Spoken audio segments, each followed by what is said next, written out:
Hello, everybody, and welcome to what isn't going to be the final, but is the big roundup episode of the Spicy Stream. I have been an idiot, and I haven't got the nice picture up this week, but the reason for that is because we have a special guest.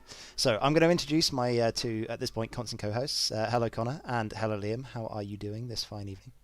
Good evening, Oliver. I'm very well, thank you. Good evening. I'm also doing super good. Yeah, and the important thing is, whilst you can't see them, they're on camera this week. I can see them, which makes it more fun for me. Not for anyone else viewing. You probably don't want to see them, but it's fine. And finally, you may have just heard him there. Let's introduce basically the big daddy, the boss, and the man with the beautiful beard of the XTC, Pifo or Filippo Bossi. There you go. Hello. Thanks for having me. Yeah, and he has the sexiest voice in X-Wing. Oh, well, it's all thanks to the new mic. Yeah.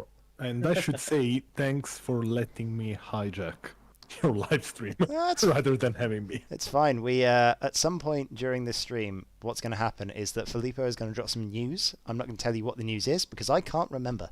What I am going to say is it's going to be exciting, it's going to be brand new, and he wanted to do it on our stream, so why not? Let's let him on. He's probably going to be nice to people, unless he's not. So we'll see what happens. He's doing it on this stream because, let's be honest, this is now the highlight of the XTC. I mean, yes, it's been pretty good. I wasn't expecting this. I thought we'd just come and have a bit of a chat about things. I was expecting a lot more podcasters to get on this, but turns out, yeah, it's been good fun. It's been good fun. It's just the highlight of my XTC. When you forge the Monopoly, you just leave it forged. Exactly. So we also missed a quick reminder that Liam is not playing for any team in the XTC, and if anybody doesn't know that, then you know. Yeah, kind of sound is also, a little bit bad, but it's fine. Yep. Is Azaghal in the chat yet? Because we need to let him know that we've just started. Oh. Connor is going to reset his side. Yeah, hopefully. I know there's the little bit of flicker. Apparently, Connor is in a bin, but yeah, he'll work on that. We'll see what happens.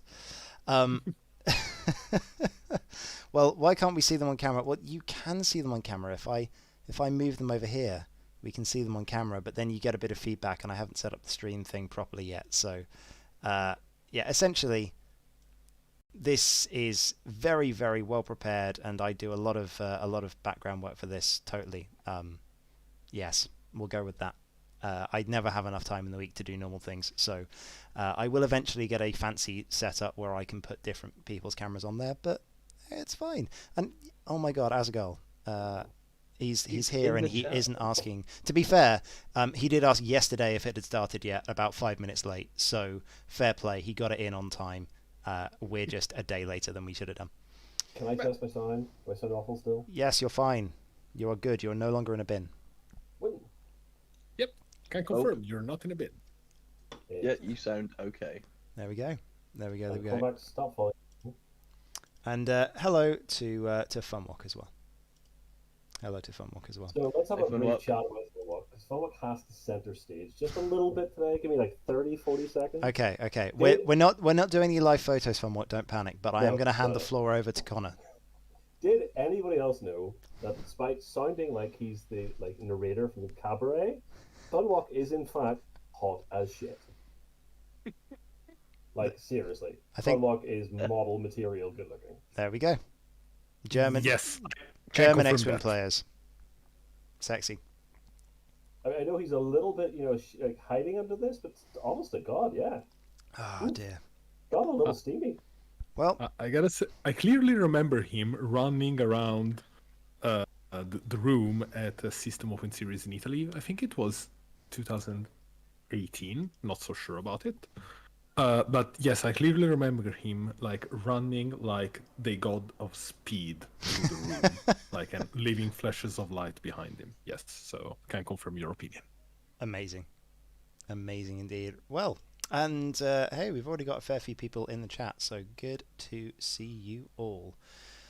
Right. Should we get going? Should we talk about things? I think that's probably quite sensible. All I mean, right. it's Things and stuff. Things and it's stuff. your transmission, so you get to do the pace now. Yeah, like, you Nah. know how this works. No, I don't know how this works. That's the problem. We're just here to annoy people and have fun. Right. What we are going to do though is we are going to have a talk about Team A. Team A, Group A. We're going to start off with Group A because we started there at the beginning. We're going to start there at the end. And I want to start at the bottom of Group A. And I want to give a shout out because technically I lied. I said that Filipo had the sexiest beard in X-Wing. Sorry, Filipo, you have the second sexiest beard in X-Wing because Fair. Leonidas, the actual Spartan, does have the most amazing beard in X-Wing. And shout out to them because they were a little bit of the beat stick in Group A, but I think they had a great time. So I think everyone that played against the Greeks definitely had a great time, and Hellas is bringing up the rear with 0 wins here, but not for want of trying. Yeah. And I don't know what do we think about Brazil only picking up a single win in the series? It's a surprise. Were they our second South American team that we thought were kind of at least pick up some pace? They're only 2 spots off where we pinned them 7 weeks ago. I mean, yeah, I think the problem is they do have some, they do have some quite good stuff. Wait, why am I being shouted at by Marcel about Will Hagewood? What? Oh, Will Hagewood has a beard, one assumes. I'm very confused. Will Hagewood has a beard?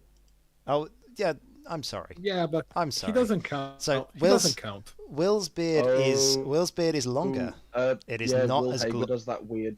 It weird is beard. It is a facial thing of beauty, but it is not as pretty. I'm sorry.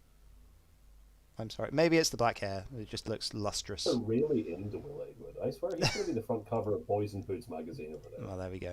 Regardless. Where are we at? We're at Brazil. Yeah, I felt even though we were expecting Brazil to come in the bottom half of this group, I still think that only one win was a surprise. I was expecting them to nick at least one other.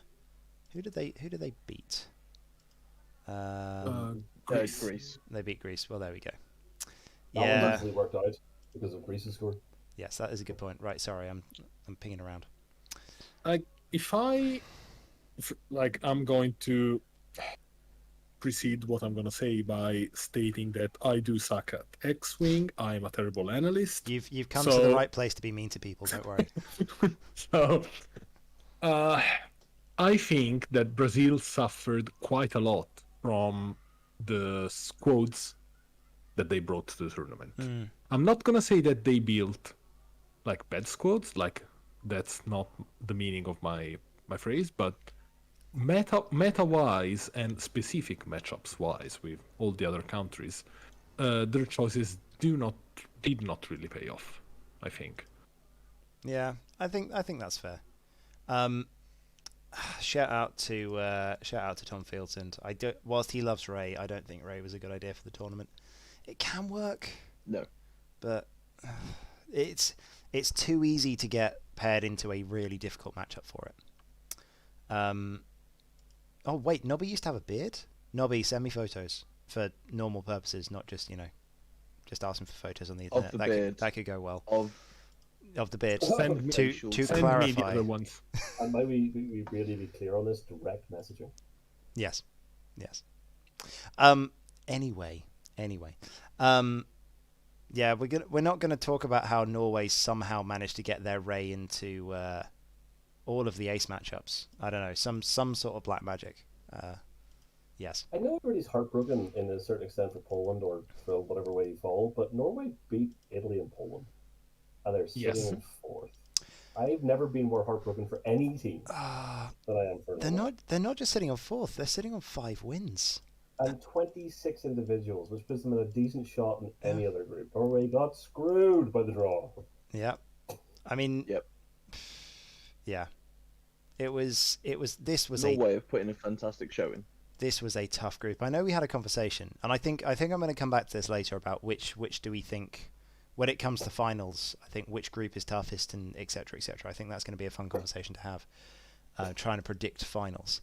But yeah, I think it's Norway. I mean, getting paired into a group with these 3 at the top, Singapore, Italy, Poland, is always going to be rough, especially for Italy, Singapore, and Poland, it was rough getting paired into each other. So, you know. Oh, dear. Am I not using the challenge? No, it's because I blame Mexico. I blame Mexico and the Netherlands because they didn't do their things properly, so that's why I'm not using challenge. I prefer the challenge, but I cannot guarantee it's up to date this week, and I know that TTT is. It's So, remarkably confusing, gentlemen. Yes. The thing about what happened in Group A is that Norway totally played Kingmaker and Kingslayer. Yep. Oh, yeah. Well, they almost played Kingmaker, and then they lost. They beat both of the teams that it mattered after losing to Singapore, of course. Yeah, it would have been hilarious if they'd have beaten Singapore and then nothing would have mattered because, yeah. But, yeah, nothing would have mattered anyways because you would have had Italy possibly first, Singapore possibly third, because I mean they would have the matches against Norway detracted from their individual wins. Yeah, that's true. It would have been, yeah. I mean that's the thing because Norway would have basically been, if Norway had done that, they would have been fighting for the win. I was kind of assuming like if Norway had dropped some of the other games but then beaten all the big teams. I don't know. I feel like when we had a look at this group at the start, we have these three big boys, Singapore, Italy, Poland. We knew that Italy and Poland were good. We've seen them in the previous XTCs. We've seen their players all around Europe and at Worlds and everything else. And we'd seen some of Singapore's players, and we didn't know how good they were as a team. And I know that I'd be getting ribbed for the last how many weeks about depth and blah, blah, blah, blah, blah, and how much of a tail they have. But it seems as if Singapore did come here to play. They were. I think Microphone. I don't know how to fix this, guys. I'm really sorry. I'll do my best to speak. That's fine. You carry on. They can deal with it. In relation to Singapore, it was really evident really early that this was a 3-horse race. That Norway were insisting was a 4-horse race. Yeah. I mean, Norway did prove it in the end. I think we did have the Singapore picked as the best of the rest. Heartbroken, but Singapore are the 6-1 here. And there were two big lads in that group. Yeah. Besides them. Yeah, it's a pleasant surprise as well. I don't think there's anyone unhappy for them apart from Poland. that is probably true. I don't think Poland is thrilled. Yeah. I mean, we'll get onto that in a second. Actually, we'll have a look at some lists in a second about which lists have done well.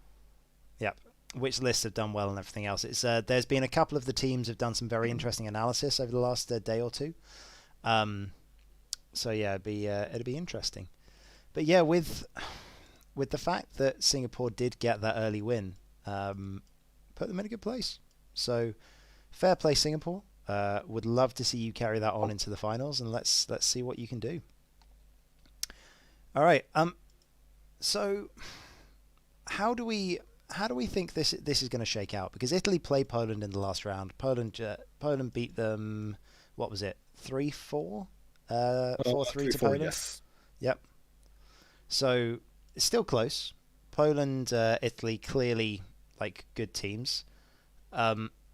I like again with Singapore, if you have a look at the individual wins here, Singapore not picking up as many individual wins as either Italy or Poland. So Italy and Poland were stomping on the smaller teams. I think that there is something to be said for getting those big wins, because when it comes to finals, I think it's going to come down to some tiebreakers, and having some of those individual wins under your belt is going to be a big deal. Sorry, explain. Is the finals not a start again? Yeah, so the finals is a new start. However, I think what's going to happen is that everyone is going to beat everyone, and we're going to get a tie in first or second or third or wherever it is for team wins. So I think a lot of this is going to come down to the individual wins against different countries. So the ability to smash someone 6-1 and not just win 4 and whatever. Yeah, I turned him up, Pork Chop. No, it's bloody updates on Discord. I think I've just fixed it. Awesome. Oh, it sounds awesome now. Yeah. Just your sounds mind way goes better. great. We got it. So yeah, essentially, I think that if they keep on winning rounds, awesome. But if not, Singapore are going to need to get some of those individual wins a bit more. If they're going to be if you're assuming that they're going to be fighting in the middle of the pack, then there's going to be a lot of ties on like 5 wins or 4 wins, I think, because there's going to be a lot of people beating everyone. Yeah, it's definitely a round robin. I assume we're going to get to the end of this conversation and discuss the concept of relisting, because, and I'm going to mention Gary McDowell when we get to Ireland or get to Group C, but the reality is we've gone from getting their lists to winning this list, and they are different. There is no question of this. The mentality is now changing. It is, and I just sat down for about an hour and a half on Sith Takers, and it did come up with the difference between making sure you're in the top 2 of an 8-team group and getting a good amount of wins, making sure you just beat teams, and also getting to the top of the top. You're no longer fighting for just to get through. No, you need to beat everyone. You need to make sure that you're taking that mentality in. So that's kind of cool. All right, shall we... Sorry, carry on. Yeah, no, sorry, one last thing. Like, in the second scenario where you have to beat everyone, and possibly you can slack a tiny bit about individual wins, this is based on my previous experience as player in the former ETC, now XTC. You need at least 1 to 2 lists that you can throw under the bus, and players willing to be thrown under the bus to lose a match but save another player for a very, very bad matchup. Yeah, and I think I think that's the kind of change that happens to lists. It is. That I foresee happening to lists. And I think what's going to be super, super interesting, because there are a lot of players, and in the teams that I've played in the past, there are players that you can throw under the bus and go on, see how you do against that. And they know they've been bussed, and they'll win it anyway. And that's the kind of player that you're going to need in your team to win the XTC. And I think it's actually it's terrifying for me that Poland has gone out, because Poland in the past have done that. That's why they've won so many of these events and done so well in the rest of them, is because even their players that you put into those bad matchups, and Spain has been doing it this year as well, they've just been winning anyway. So, you know.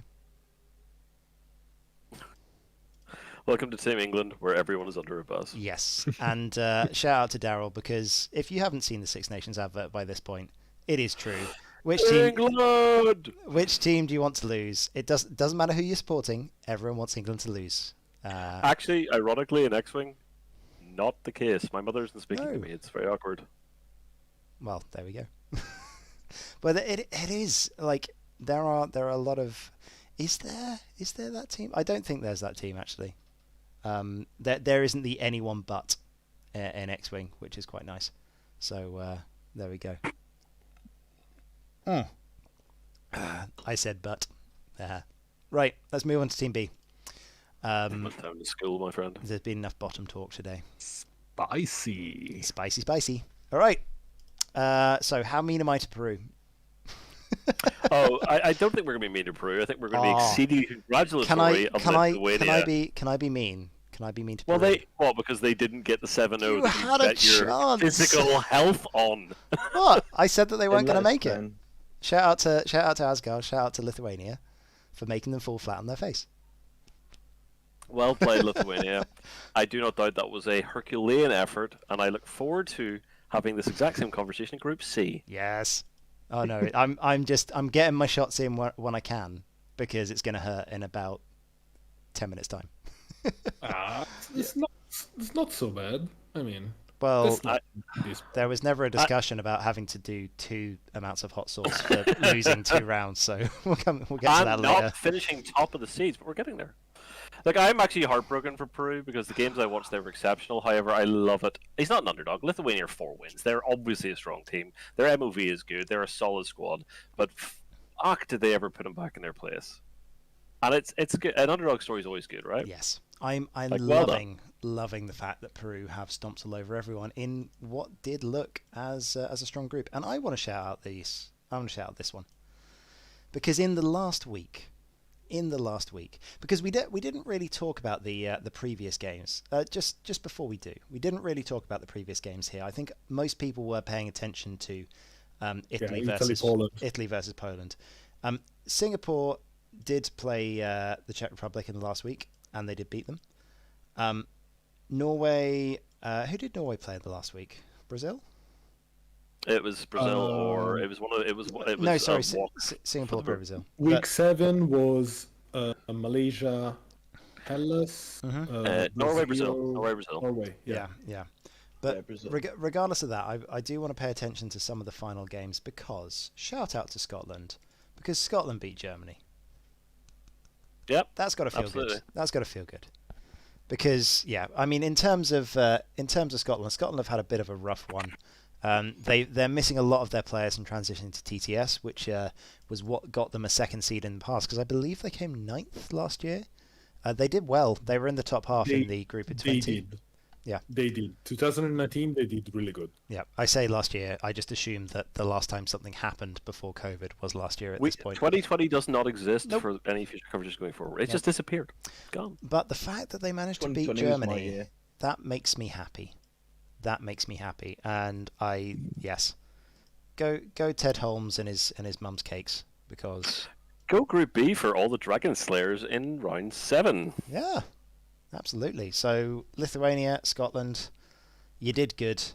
Maybe there is an aspect of you were already qualified, so Germany and Peru didn't care, but I'm fairly sure Peru wanted to go 7-0. So good job, Lithuania. Peru most certainly did. Germany, I think we've had this conversation every week. Germany are going to have to bounce their lists into the bin and come back firing. Yeah, I think we're going to see. Yeah, Finlayson. Oh my God, losing Finlayson was such a massive kick in the dick for.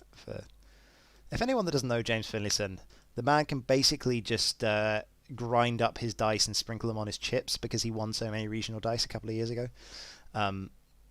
Yeah. Ollie, I believe you said you'd This give me a kiss. if you is beat a Germany. very good point. Rory, next time I see you, I will give you a kiss on your also beautiful beard. There we go.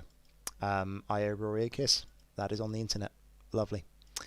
He also said he wasn't going to wash for months, so I'm mildly, it'll be a unique experience. I'm mildly You're concerned. talking about Rory? Yeah, Where's the news? also true. Yeah, I mean, I'd kiss him on a regular basis, so it's fine. So is this technically 2 forfeits you're doing now, Ollie? I'm just being thrown under the forfeit bus at the moment. It's fine. You threw yourself threw under yourself. the Yeah. forfeit bus. And it made it fun. I've had a great time with this bet. I hope everyone else has had a great time with this bet. We're all looking forward to actually paying this bet. No, it's fine. If you've paid attention, then I have actually been messaging in public Marcel on the Fly Better page and asking him when we're going to get this sorted. So it is in process, and sometime over the next few weeks.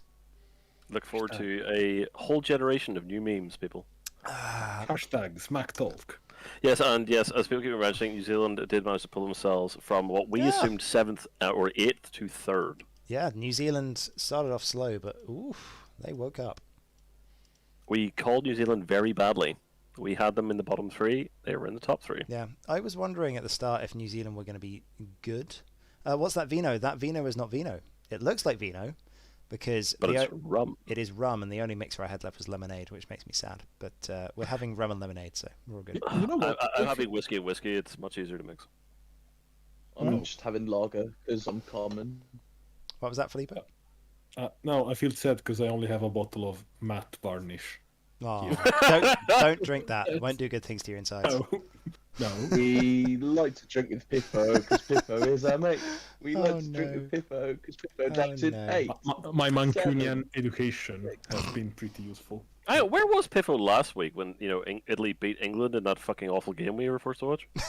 I was actually in Italy at one of my colleagues' house, and we basically ignored the game maybe for the first 20 minutes, and then his wife says, "Oh, the game is on, we should watch it," and she turns on the computer, and it's like 1-0 for England. Okay, maybe we shut it down and see you later game. Yeah. I mean, to be fair, genuine condolences to Filippo, because the pizza place that he lives above was probably very, very noisy for quite a while after that happened. Yup. So, I think that Group B is the group that showed, okay, no shade meant. It's the group that showed the most how much preparation, like all along the year, I could say, is necessary for an event like the XTC. Yes. On what am I basing this? Incidentally, Ukraine was the literal last team to join, say, the discussion. Like, shout out to Dima because he That's put a together. very, very good point. Yeah. Shout out to Dima for putting together a team in record time, I would say, because I thought that Lewis with Team Malaysia set the record for that, but actually Dima bested him in like maybe 12 hours to put together a team. Yep. Obviously, missed that phone call. Sorry, what? Just Must ignore miss that ignore phone call. Liam. Everyone else does, especially captains. Okay. So and Oh, and like they joined the tournament with a very short notice. Oh dear. Same thing that kinda happened to Iceland, because I clearly remember one saying one evening being a tiny bit too tipsy after a live stream, as Marco Tocchi suggests, drinking too much alcohol on Starfighters Italia while discussing X-Wing stuff. And then I just said, hey Gisley, I've just decided that Iceland is joining XTC. Get together a team and send your application tomorrow morning. And there it is, Iceland. Yep. I mean, so what is really interesting is I believe Colombia was also quite late in joining. Colombia, if I remember correctly, they initially like joined the discussion with like a lot of hype, and then I think they had a captain switch. If I'm not wrong, I might be wrong. Yeah, I think so. I think it was there was definitely one of the South American teams who had a last minute captain switch. Might be in Brazil. Might have been in Brazil. No, but I clearly remember like Colombia being like tiny bit silent for some weeks, and then like confirming that they were joining, because I think it was a tiny bit of a challenge to, I won't say put together the team, but to find players that were like okay to have a 7 weeks commitment. So understandable, right? That makes sense. And interestingly enough, just going back to the chat for a second for Sub Hedgehog, this the rum is made from a whiskey company that also transitioned to rum, so that was why. Okay, let me go fetch something to drink. I'll be back in a second. Oh god, we've got it. We don't do this shit sober, people. I mean, yeah, that's also true. So, yeah, I just... Yes. So, with this group, I feel like Peru definitely put the work in. Like, they came out the blocks and they didn't stop until they eventually stumbled. Germany, as Connor has said, I feel like they were just running in second gear, like, all the way through. Yeah, and they haven't more on player skill. They haven't hit their top level yet, right? They really, really haven't. I feel like they haven't even tried. That's the thing. Yeah, and that's what concerns me. Germany hit second without really putting their foot on the gas. And Germany are going to come for the finals. They're going to hit everyone hard, I think, because they are going to change their lists. Yeah, they're gonna change a lot of things up. This entire 7 week slog could have them just throwing every other captain a red herring, and knowing that they can get by on player skill. I'm sorry, that's too deep. They literally just, it clearly showed a lack of cohesion. They know they're good. They assumed they'd walk it. They've got in.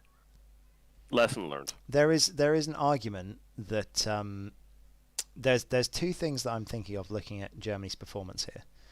One is deliberately taking it easy because this has been a long few weeks, and just going, you know what, guys, we know that we're good enough to get in without putting all of this lots of effort in. So if you just want to do whatever you want, take the lists that you've been flying, you know are good. We can get through on that, and then we'll hit this hard when it comes to finals. I don't think that was the case. The more likely thing, and if I was the German captain, maybe this is something that I would do. maybe there was an argument within Team Germany about what list to take, and players just like, oh, this is the best list, so I'm going to take this list. And the German captain couldn't be bothered to argue with them and said, all right, see how it does. And then for some of them, they'd learned their lessons, and therefore you end up going, oh, cool, maybe we do need to step it up and change those lists. So I don't know. Maybe that would be a guess from a captain's perspective. But yeah, I can definitely see that happening. Marcel says so many excuses for a team. We're not excusing a team. We have a established powerhouse of players who appear regularly in the top of multiple online events and real life events. Yeah. And therefore, we are simply guesstimating what the future will look like. And I think it is. I think it is a. Yeah, it is a massive. I think it would be a massive mistake to just pass off Germany as a team because of this performance. Just like if the Netherlands had made it through, I would be considering the Netherlands a Netherlands team coming in at the best of the best. You shouldn't just assume that because they've fluffed it in the group stages that they wouldn't then turn it up in the final. I think you're going to get like your ass handed to you in the finals if you assume that. So yeah, I think there is a definite possibility that Germany could be another Netherlands and just fall flat on their face when they get to finals. And if so, fantastic. I would love that because it makes my life easier. However, I don't think that's going to happen, unfortunately. So, you know. Yeah. Every team will be tough. No teams will be easy. That is hopefully what a top 10 looks like. 100%. Yeah. Do you think the difference between Peru and Germany was the lists? Because they're both strong teams as a roster. Should we? So Peru took some risks as well. Peru took some risks. They brought straight aces and all the rest of it. The way I saw Peru fly it, I think they played their strengths better than Germany did. Timo flew his ship off the board. There were upsets. Like I don't understand. We're not trying to justify Germany as anything more than a traditional powerhouse team. Yeah. And we're resetting the tournament. No one's excusing them. We're just not writing them off. I think what's worth noting, I think what is definitely worth noting, I think Peru, is this the right time to get into the list conversation?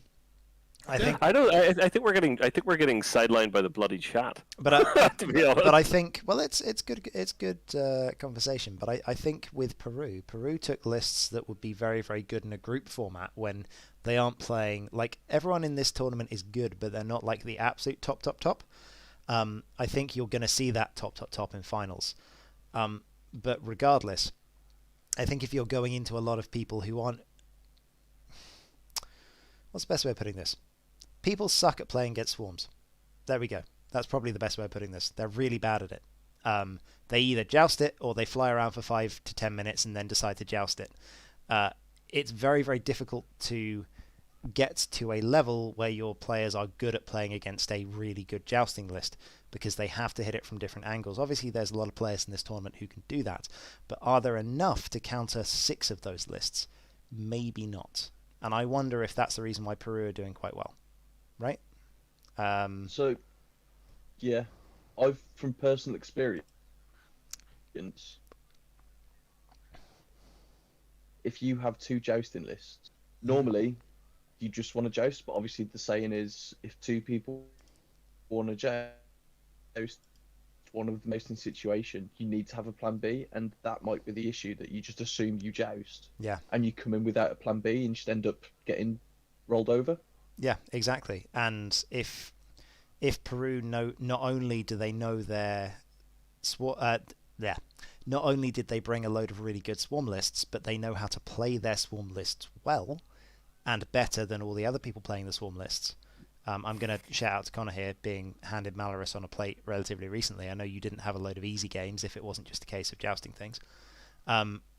Yeah, so it's not easy. May I add that bringing swarms, I'm not going to say that adds a winning condition, but provides the player, I could say, a way more relaxed winning condition. Because yes, you can destroy and table the opponent. You can survive to the opponent, but you also can do the easier version of surviving, that is outliving the opponent. Yes. Yeah, swarms make sense. Every captain who bought a series of swarms knew what they were doing, because swarms don't have any automatic losses. Yeah, that's true. And the only one that really gives swarms trouble is aces. And if you bring aces, you can expect to be thrown under bus time and again, because aces have numerous counters. Yep. So swarms are obviously going to be prevalent. Yeah. I do not believe they will be as prevalent in August. Yeah, I'm curious to see what's going to happen. I'm genuinely curious what's going to happen. So, yeah, I think in summary for Group B, Peru smashed it. Really good job. I'm still worried about seeing Germany in finals. I think they're going to change it around, but I would love it if they didn't. Lithuania has been my favourite team in this group, because good sport. Yeah, I feel like they've come into every single matchup like really fighting for it. They've been calling me out mostly Asgal has been calling me out every week, but yeah, like, good job Lithuania. You did good. And we do a shout out to Team South Africa. Yes, we can, because they definitely need a shout out, because they've been great sport for the whole tournament. Some of the players have been dealing with power outages and connection issues, but they have been always like on the super flexible side, and I think they have rescheduled some games, but they've been a great sport for the whole tournament. Like, shout out to them, to the captain, to the streamer that supported them, Arnie. We streamed the game together, and it was really, really pleasant. Yeah. And just on the basis of good sports, Carson Ray, lol, that's a shit take about what beats swarms. Thank you very much for your opinion. Hey, Carson. He's right, though. Player skill beats swarms. I was going for what I call the simplistic view of how you formulate a series of lists in a Swiss format. Sorry, to clarify. But I'm sure we can have a lengthy conversation about it in the future if you like. Yay. Don't be mean, or I'll just unsubscribe from Radio TCX. Stat. Oh, there we go. But no, if we want to go slightly more into it, then aces are the best counter to swarms. Turn 0 is the second best counter to swarms, and this is why I say people are bad against swarms, because you suck at turn 0. Looking at you, yes, you. Do people you still suck listen at turn to Radio 0. TCX? What's Radio TCX? No, that's what's Radio TCX? I feel like we're just dialing it up to 11.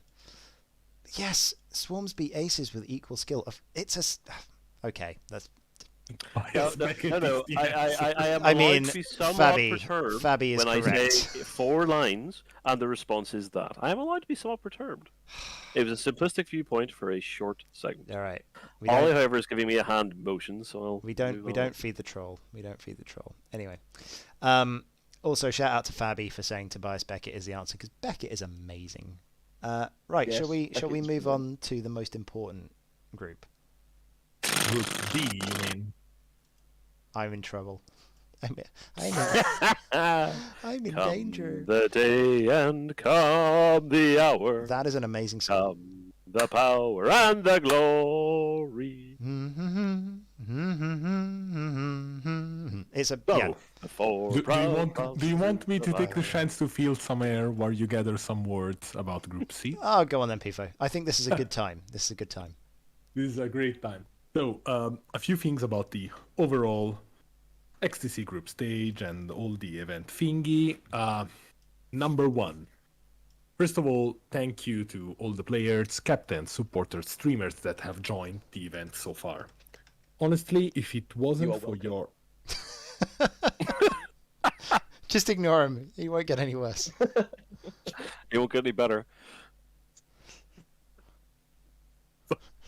We broke him.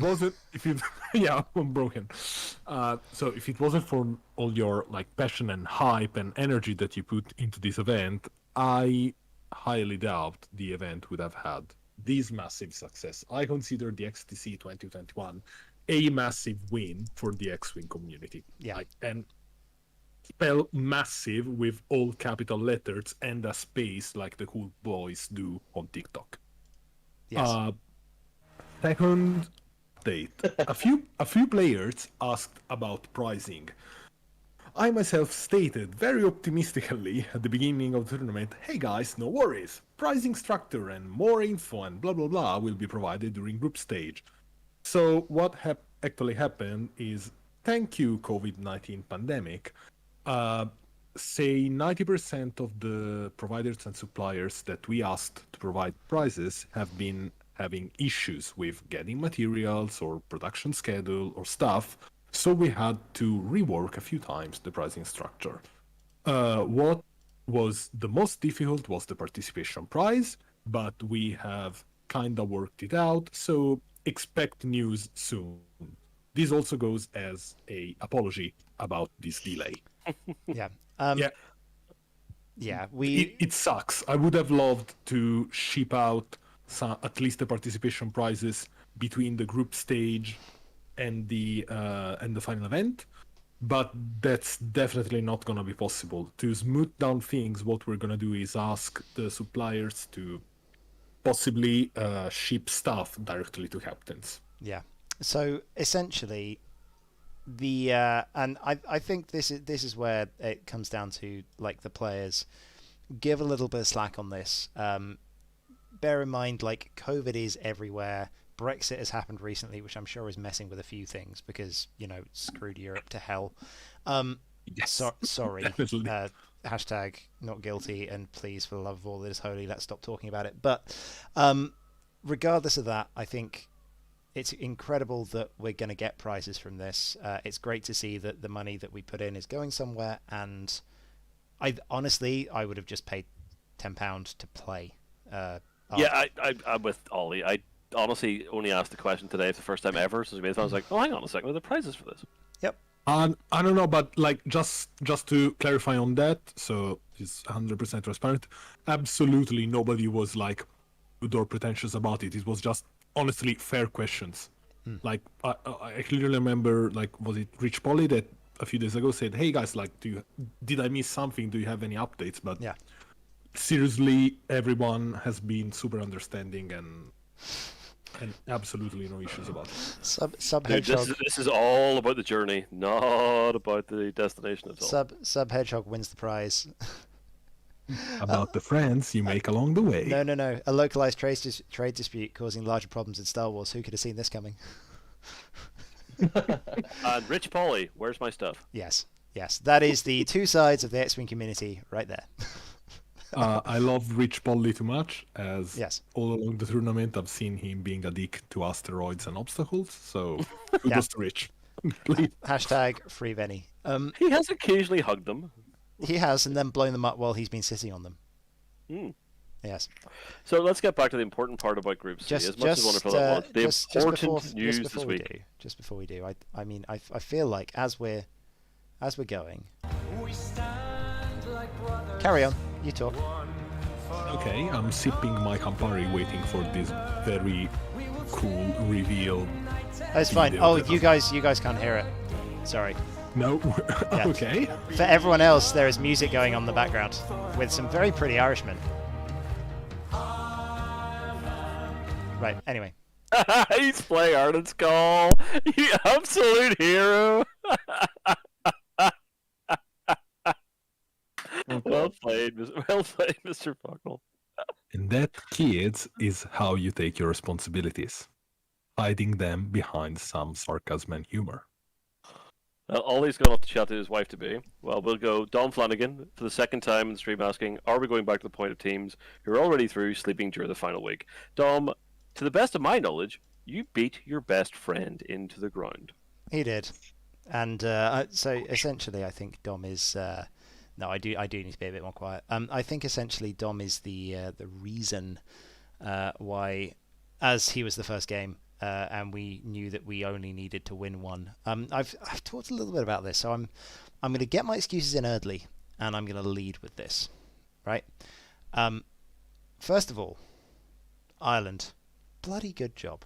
I'm going to let Connor bully me about this in a second, but I think mentally there is definitely an aspect of we knew we only needed to win one game this week, and as much as I'm giving shit to Peru and Germany knew that they were in. Italy knew they only needed to win 2 games against Poland, like in the final week, and Spain were already in as well, so they didn't need to beat Hungary in the final round. So as much as all of these things did happen and a lot of these top dogs fell over in the last round, this has been a very long week, and a very long series of games. And I think even if we weren't intending to just not try in the last round, I think that definitely affected it. So there we go. There's the I excuses.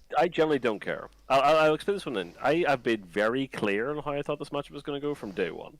I thought we were going to go 4-3 against Canada, and I thought we were going to go roughly 2-5 against England.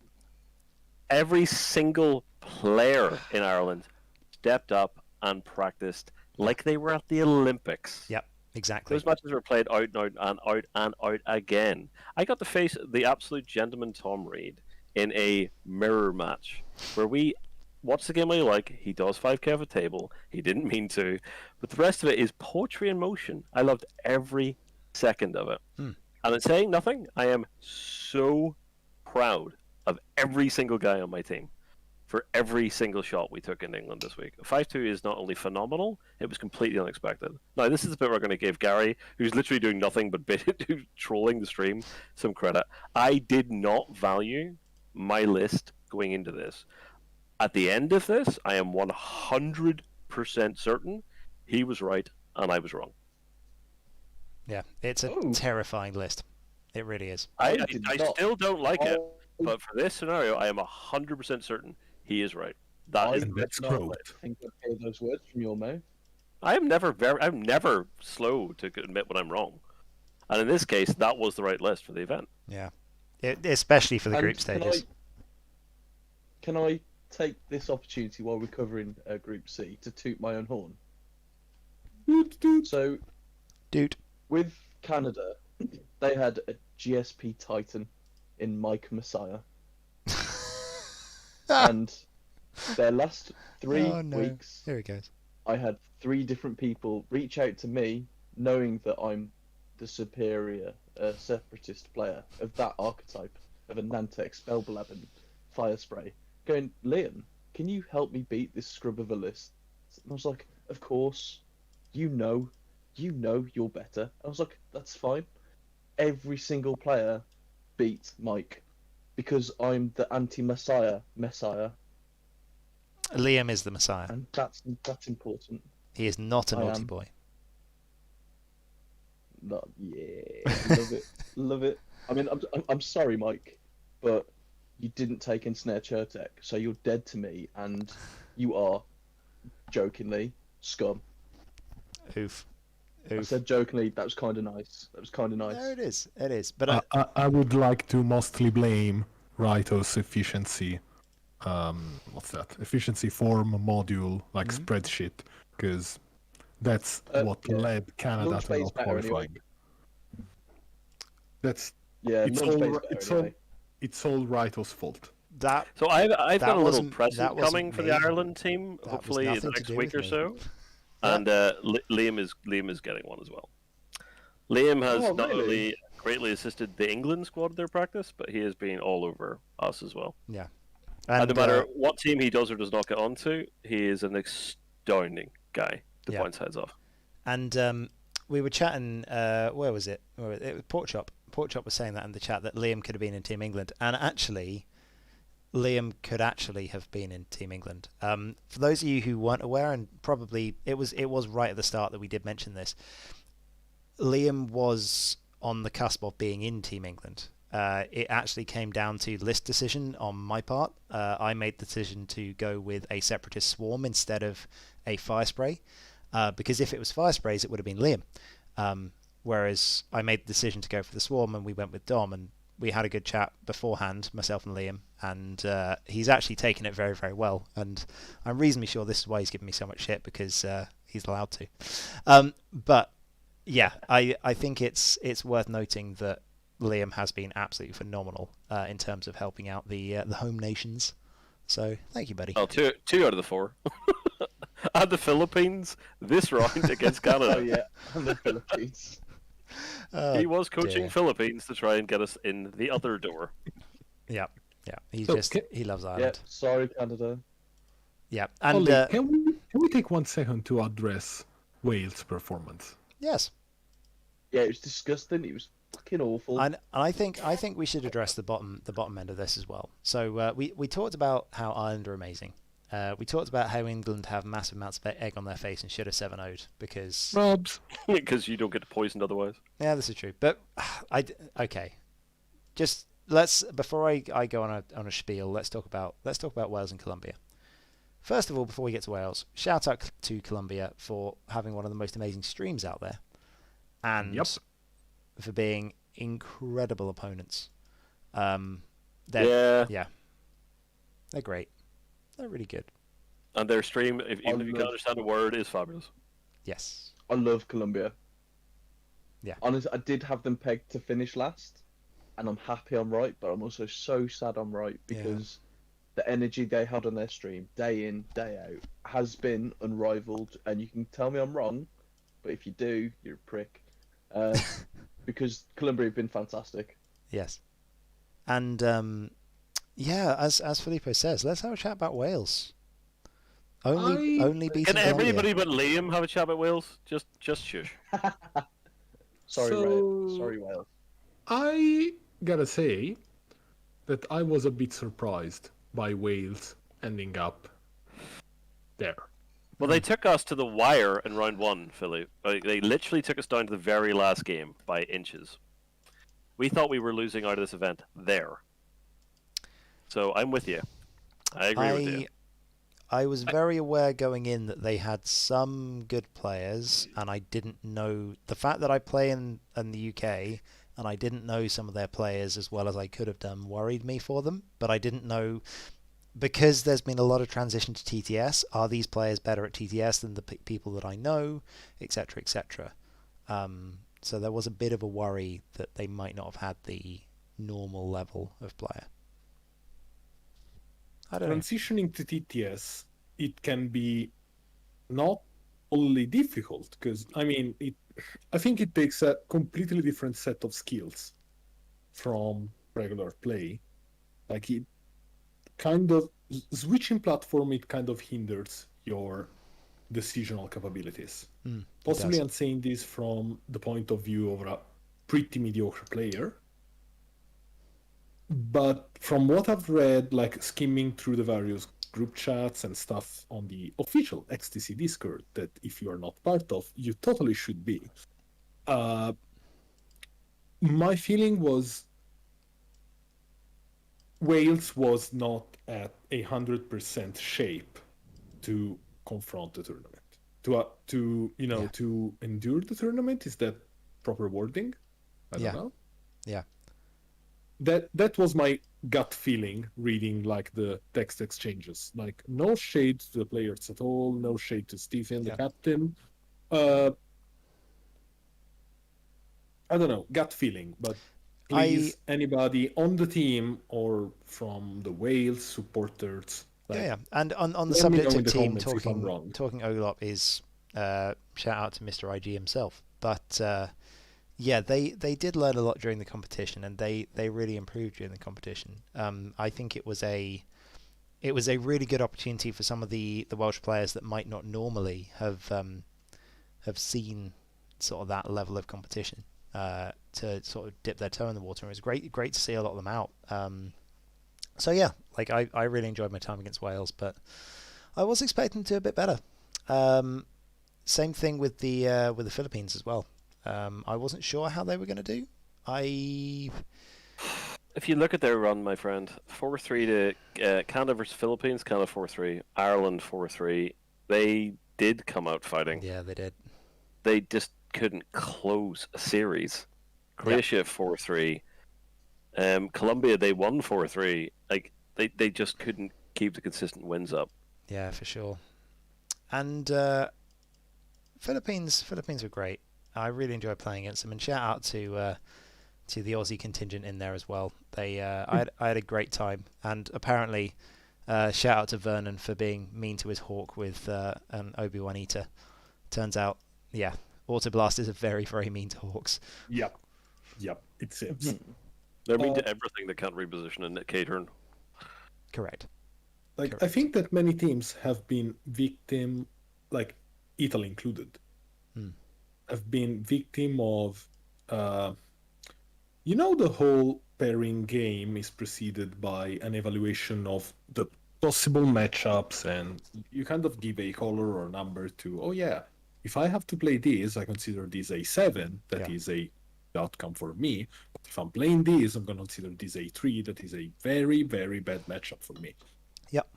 I think many teams still skimming through the chats and the comments on the various streams, or like comments while we were streaming, many teams were a tiny bit too optimistic about their matchups, only based on like non-direct experience. Yes. I clearly remember seeing a few comments like, oh yeah, we paired this into that because these won X times last season in the GS, like was Imperial Aces, because Imperial Aces were rocking the GSP events versus, I don't know, Rebel Beef. Yep. But I think that has been a recurring conversation, and that I think is not how it works. Exactly, it's a mortal mistake when you have to deal with something like this. Yeah, and I think it's especially when you go on. Oh, I was going to say, especially when you take into account player skill, it's not list A versus list B. It's player A with list A against player B with list B. There's a that itself is just a massive factor you've got to take into account.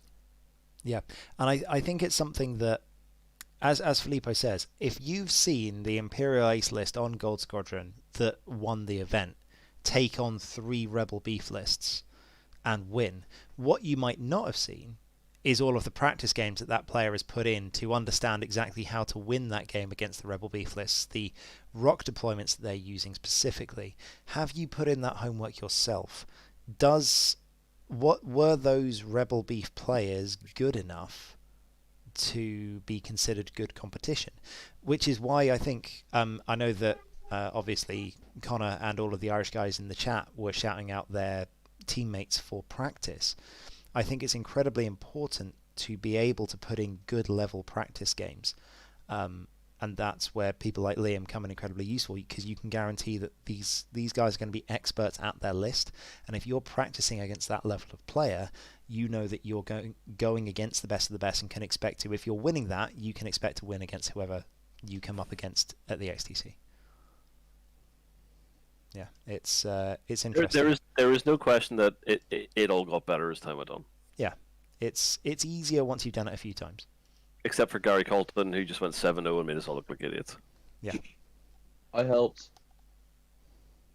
That is true. So I would like to officially state that if next year we get the chance to run Team United Nation for whatsoever reason, Liam, feel free to be the captain. Just to make up for 2021. Liam is now a Baron of Liechtenstein and will be playing for Liechtenstein next year. That has all been agreed. No, hang on. No, can I have a pirate flag? I think that seems fine. Sorry, what? Can you? Can I have a pirate flag? I think we just broke Filippo for the second time. That is my only condition. He's flying under the Jolly Roger. Yep. And he will be from international waters at all points. Pirated. Everyone has a pirate name. Only if Connor you have Mutiny Homes.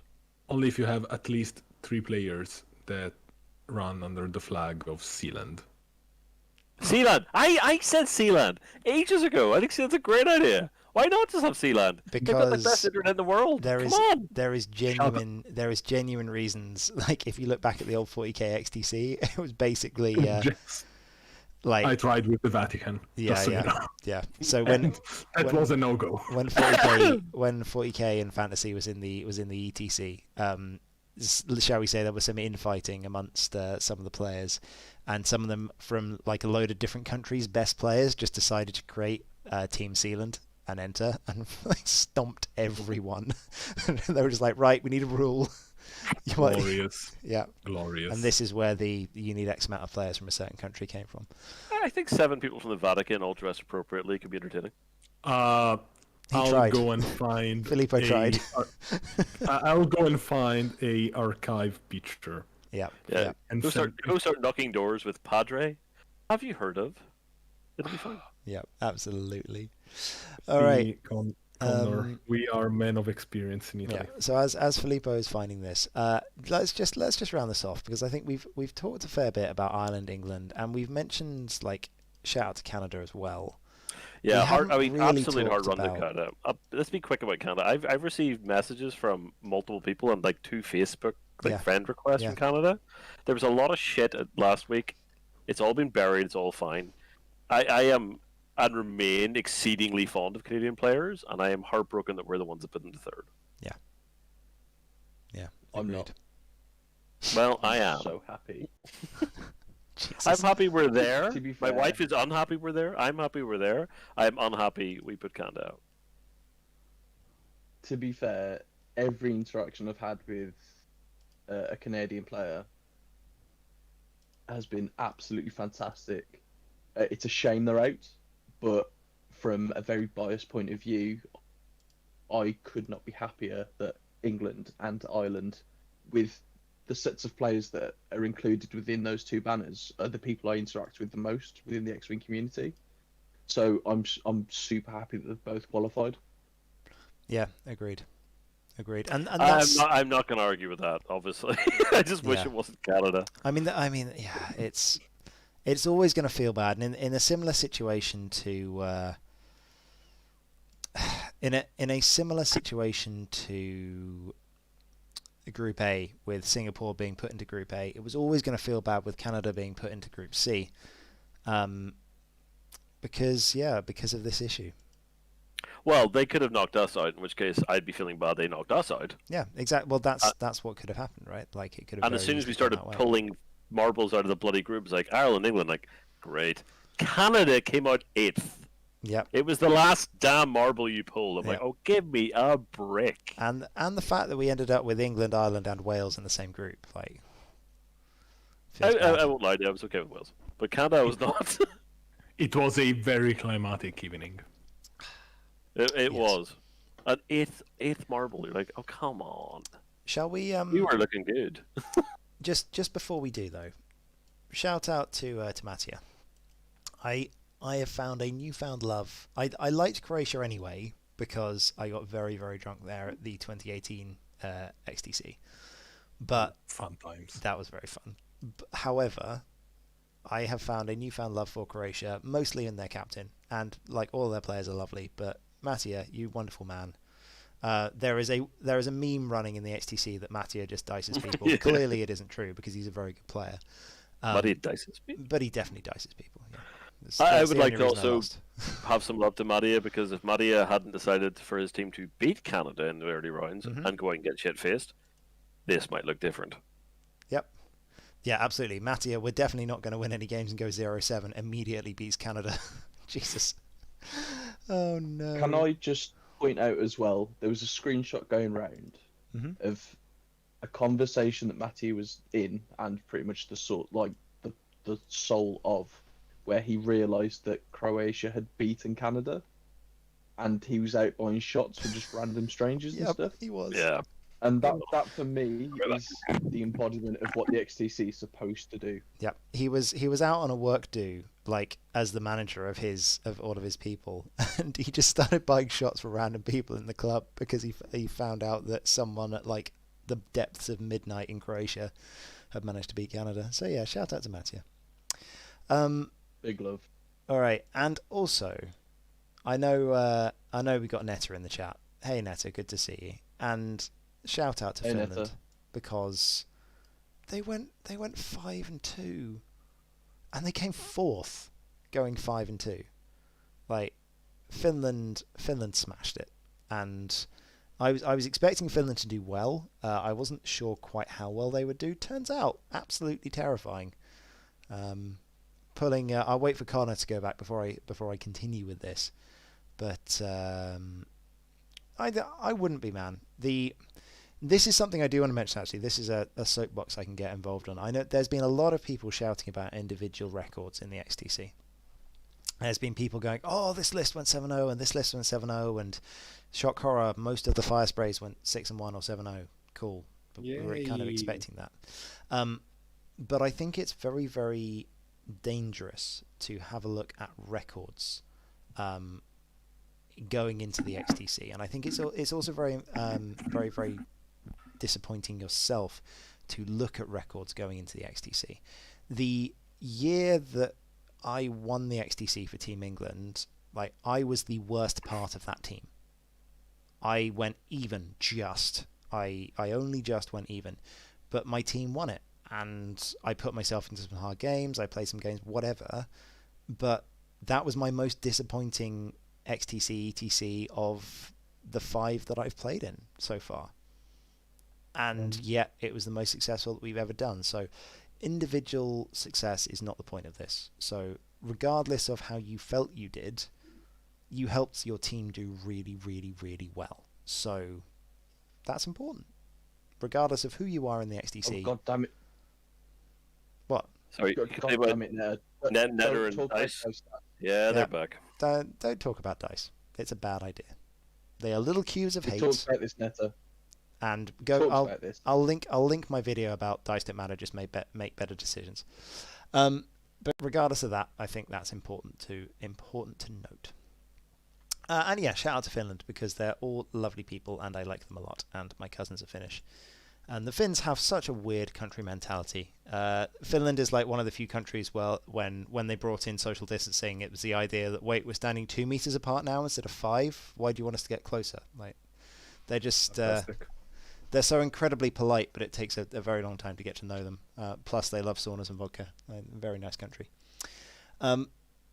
Anyway, I think we're done. Should we move on to the group of death in inverted commas? Well, the Americans have been very patient. Okay. Do I have to be nice to them? I don't know. They haven't been especially nice themselves so far, but all right. All right. Yes, you have to be kind to them as official poster boy of the game. Okay. What I'm going to do is I'm going to do Marcel a solid. I know he's been waiting for this. So, I got a message, as did Liam, maybe Connor. I got a message from Marcel earlier today. Marcel has sat down. He has worked out percentages for each of the individual groups, because Marcel has realized that, unfair to Group D and Group E, they only played 6 rounds. They didn't play 7. So because of that, it's very, very difficult to work out individual wins based on the other groups. So what Marcel has done is he's taken the lovely little average and he's proved that the top team in the XTC was Italy, who got 36 wins. Shout out to Italy. The second team was Peru, who got 35. The third team was England, who got 34. But if you average the USA's win-loss results based on their rounds, the USA got 36.16. So with a little bit of rounding error, you get to technically claim the top spot based on your game wins. So good job. And I love the fact that he had to send it to me to prove a point. So you go, Marcel. Can I have 10 seconds on this one? Okay. We spoke about this last week. We literally talked about the fact that Groups D and E would not have a respective show in relation to individual wins, because we literally said this. And I did the average roundup for the USA, saying their minimal wins at that point was whatever it is, but it's 5 higher than it was last week. Yes, absolutely. But regardless of that, I wanted to rag on Marcel a little bit, but before I was nice to him. But really good job. Good job. Sorry, Lee. So you still lost to Spain. I'm going to take something back, and this isn't something I do often, but after having revised Team USA's XTC logo, I'm now going to take back the South Canada and North Mexico names that I gave you. It's a single red star, so you are now Communist Puerto Rico. Is that better? International relations by Liam. Holy shit! Have you ever considered being an ambassador? I can't wait. I'm going. Ambassador for Zealand. Yes. That's amazing. I mean, fuck me. North Korea might have a posting. Jesus. But yeah, I think regardless North Korea, of all this, official invitation. it is clear that that the USA have they've come to play. They've come to play. They I did would like well. to add, by the way, on the 4 or 5 occasions where you've had Carson Ray up, I've literally said I think Carson Ray is going to win this, and he's the one labbing me tonight.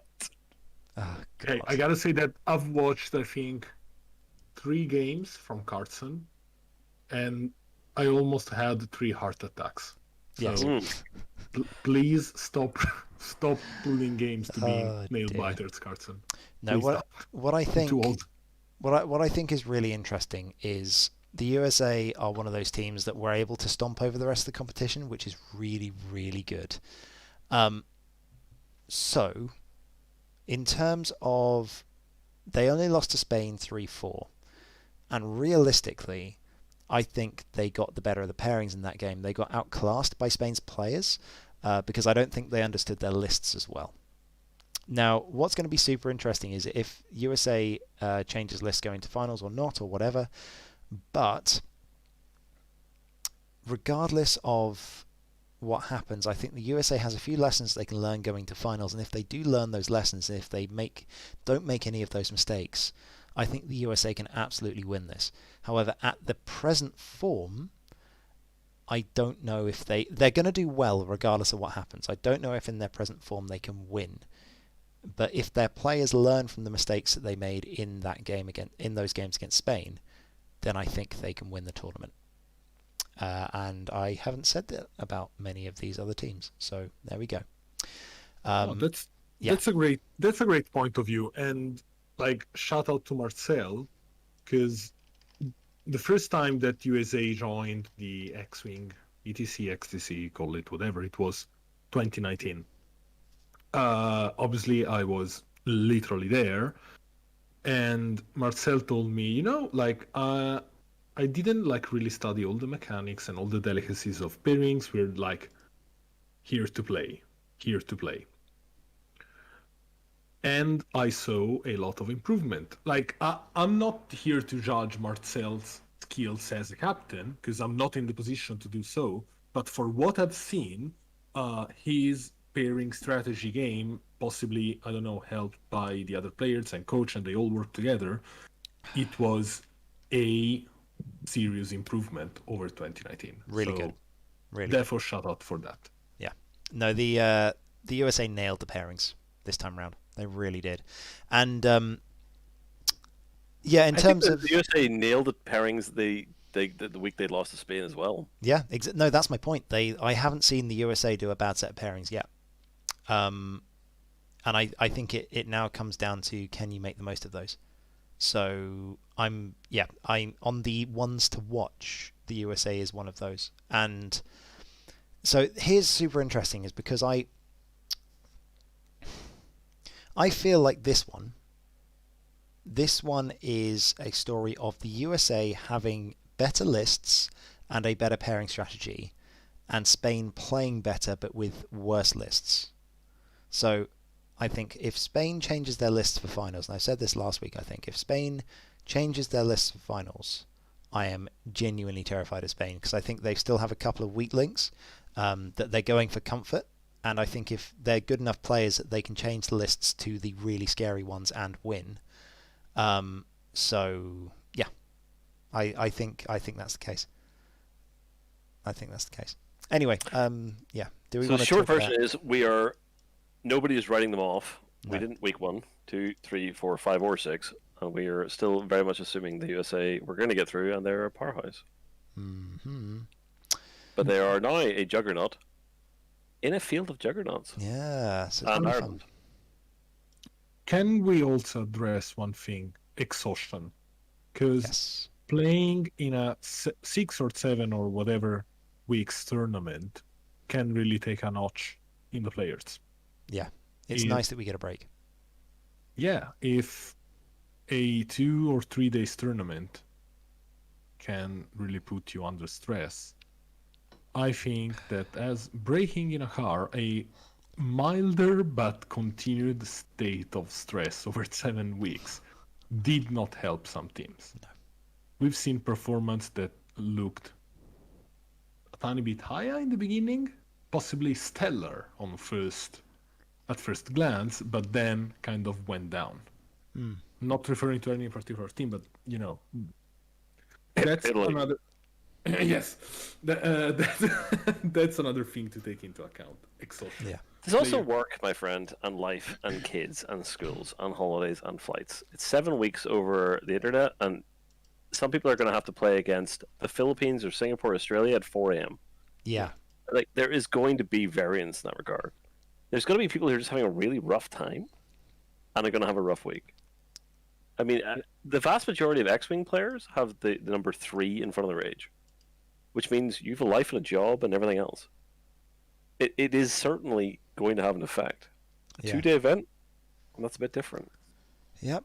And I'm curious to see, because if we're like, I mentioned it on the Sith Takers, and we've had a couple of little sniffs on getting ourselves a hotel with good internet for this, and genuinely just booking Team England into like a massive Airbnb or a hotel and playing as a 9 at that, or however many we had, because it like similar to going to a tournament, it's a change of location, you get that team atmosphere, you get that team environment, and if we can find a place that we can all plug in our computers, then why not? Flip side of that, if the internet goes out, we're all fucked. Do you need a water boy? I mean, yeah, come on. We need someone to cook lunch. Can you be a chef? Liam cooking lunch. This could be exciting. Yeah. I mean, it's the bank holiday weekend, right? So it should be fun. Chicken nuggets. Chicken nuggets. Yeah, as Carson says, most stressful event. So I'm a self-employed barrister, and I won't lie to you. My to-do list in the last 7 weeks is now a small pylon. Yes. It is outrageous how much effort has gone into this event. Yeah. Outrageous. It's been a second job for the last how many weeks, and I know that Marcel's been talking about how tired he's been. This is that's completely fair. That's completely fair. Like, I mean, as judge team have been a bit tired, because I mean, there's been a few evenings where we're basically on call, like for the literal sense of being on call. Yeah. I remember one evening I jumped into the same game for 6 times in a row with a 2-minute break in between every jump in. Yeah. Every time you jump in, you're like, oh shit, what if I fuck up? Or since I'm tired from work, I say something stupid. And that happened to me a few days ago. Yeah. I was judging was it Hellas and Malaysia, I think. I made a completely wrong call. So just imagine the pressure on the players and the captains. It's insane. Yeah. And I think it's worth the. There was also a comment there from someone that like we need to make sure there's no coaching and everything else. Like, that was Liam. They were suggesting Liam was going to coach you. Yeah, I mean, let's be honest. Everyone is going to be on Discord calls, right? So you'd be able to hear. Yeah, it's a logistical nightmare, but if we could manage it, it would be quite nice. And I think it's. I mean, you've also got to point out that there's a reason I didn't get picked. It's because everyone's better than me, so no coaching through me is worthwhile. Also well, they were. God knows what sort of god you've become over the last 7 weeks. Hey. Okay, so we had a bit of a chat about the USA and Spain. I think it's also worth a final shout out to Australia, Sweden, Malta, Chile. Because I think we're not ignoring Hungary because no, I'm doing Hungary on their own. Okay, because they're my bays. Yeah, they are. But I feel like for me, Sweden and Australia were disappointments in this group. I have to say, Malta, and I know I've been saying Dan's surname wrong the whole way through. They gave us a scare. And around week 3 and 4, they looked like they were going to come out and harm people. Yeah, Malta's been doing well. Yeah, and I think I was. Malta has been doing really good, I think, and as other teams maybe paid not for the whole team, because this definitely does not apply for the whole team, but possibly paid a slight inexperience in team play for players and on TTS play. I think Malta suffered a bit from that. Yeah, I think Nobby makes a point. Australia's time zone sucks. Yeah. It for really literally does. every match. It really does. And I think Singapore is the only one that managed to overcome that boundary. If you have a look at the other oceanic teams. Marcel, Malta was stronger than expected. Our toughest match outside of Spain. Good man.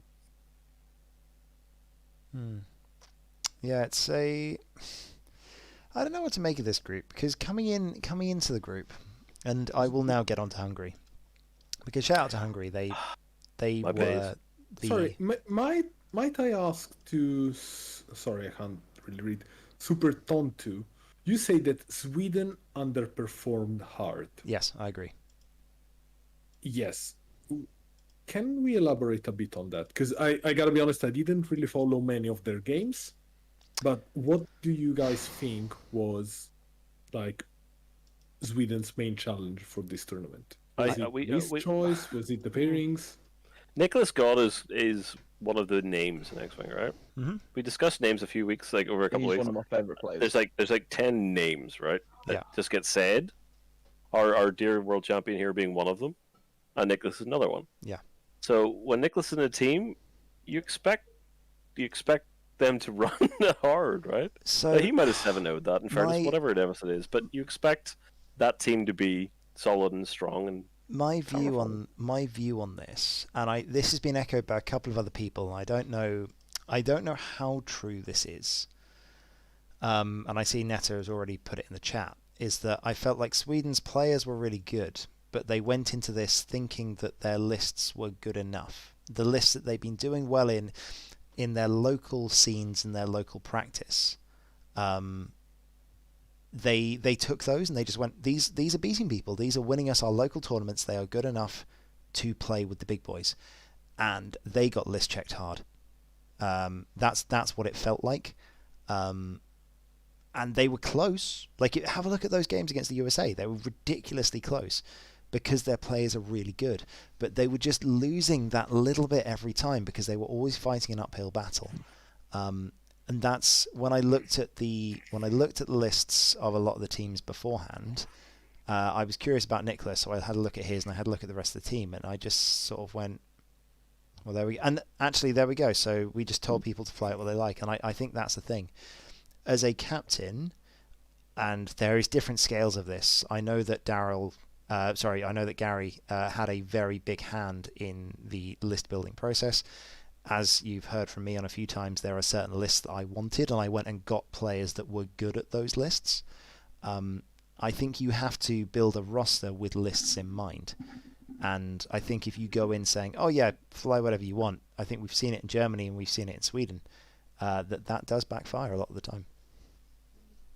Okay. To be fair though, like Nicholas's approach, it's not technically wrong. Like, no. He wants all 7 of his players, including himself, to enjoy the ride. They're there for the journey and the experience of the XTC. So, as cheesy as this sounds, did they really lose? And that's the thing. Like, if the Swedish team had a really good time and enjoyed themselves, then awesome. That's what you're going for. Unfortunately, I am too much of a competitive person to sit back and do that. But yeah.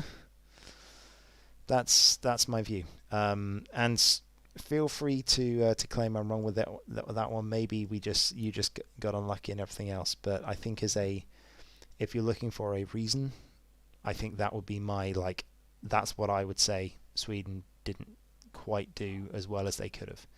And as you're saying, Liam, is that necessarily a bad decision? Well, no, because if they'd have flown a little bit better, they could have done it anyway and had a good time. So, yeah, seems fair. So, shout out to Hungary for going 4-2. They took the Spain scalp as well at the end, stopping them from topping the group as well and bumping USA into first place.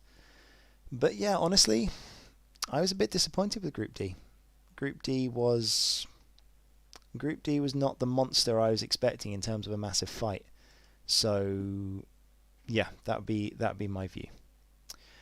And in their defense, mm-hmm.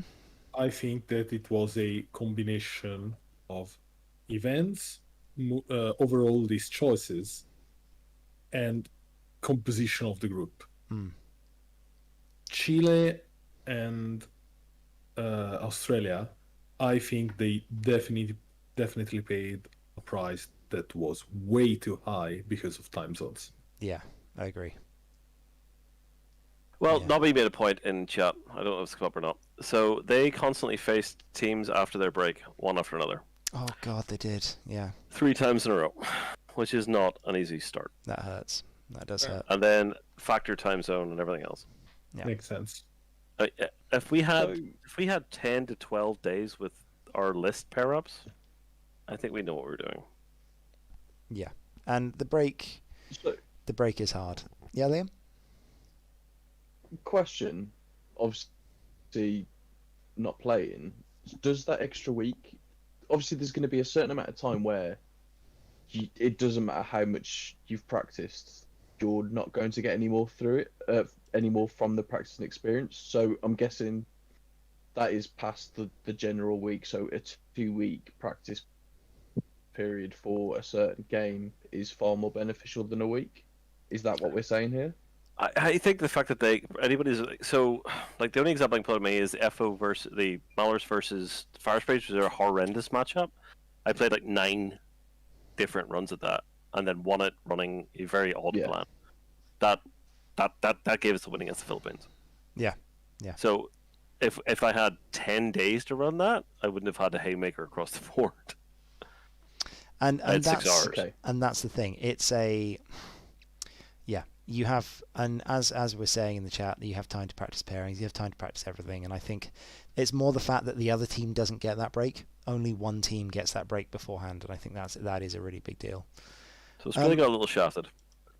I think if we were to do this in the future, I don't know what Filipo's opinion on this is, would it just have been better to run a 6-week... Oh no, because you got an odd team. Damn. Sorry. Yeah. I was just going to say run it as 6 weeks instead, but I'm going to put the fact I'm not sure there's anything people could have done better. And we should also point out before we get to Group A, this has been, as 8 or 9 people have said in chat, either the most stressful or best extra experience they've ever had. It's been phenomenal. Both at the same time. It's been phenomenal. Like the number of people who've literally come and said, like as we've all added the second job, etc., etc. But it's nobody puts that amount of commitment in unless it's just worth it, right? Yeah. It is. Yeah. I have to share this, dusting of glory, obviously with Bartosz, who has been running, I've been running the HQ documental side, Discord side of the tournament and the coordinating judge team. But Bartosz has been doing all the beforehand work, and I assure you that's a massive lot of work in preparation of the event. Plus, we've been supported by many other amazing individuals, be them streamers, captains, players, and definitely a shout out goes to 3 more people.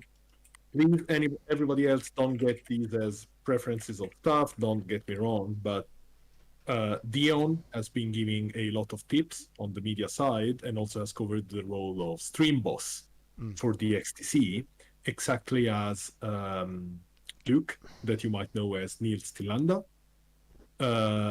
They both together, with the support of Funwalk, that has worked on a auto-sorting Excel system for the please stream my match input thing. Like, they all worked to provide players and streamers kind of a smooth experience to bring the tournament to everybody else, to all the viewers. Yeah. So also, definitely this shout out is for them. Shout out to Zimatic or Max and Lloyd and Niels for running the challenge as well, because that is entirely fan-made. Yeah, I know. It is entirely fan-made. Thank you, Gary, for pointing that out. A final shout out to the judge team. Yes. Like, you guys, like you as players, you have had the luck to have 12 individuals, extremely poorly coordinated by myself, that have been kind of living on call for 7 weeks to try and address any possible issues. Some of them we couldn't cover because obviously we are also at work and, families and traveling and stuff, and I hope that's understandable. But they have been doing a stellar job to provide the players a consistent and fair experience over 7 weeks. Yeah. And serious shout out to the judges, because they have been available 24 hours a day, because literally games have been going on for 24 hours a day in all of the different time zones.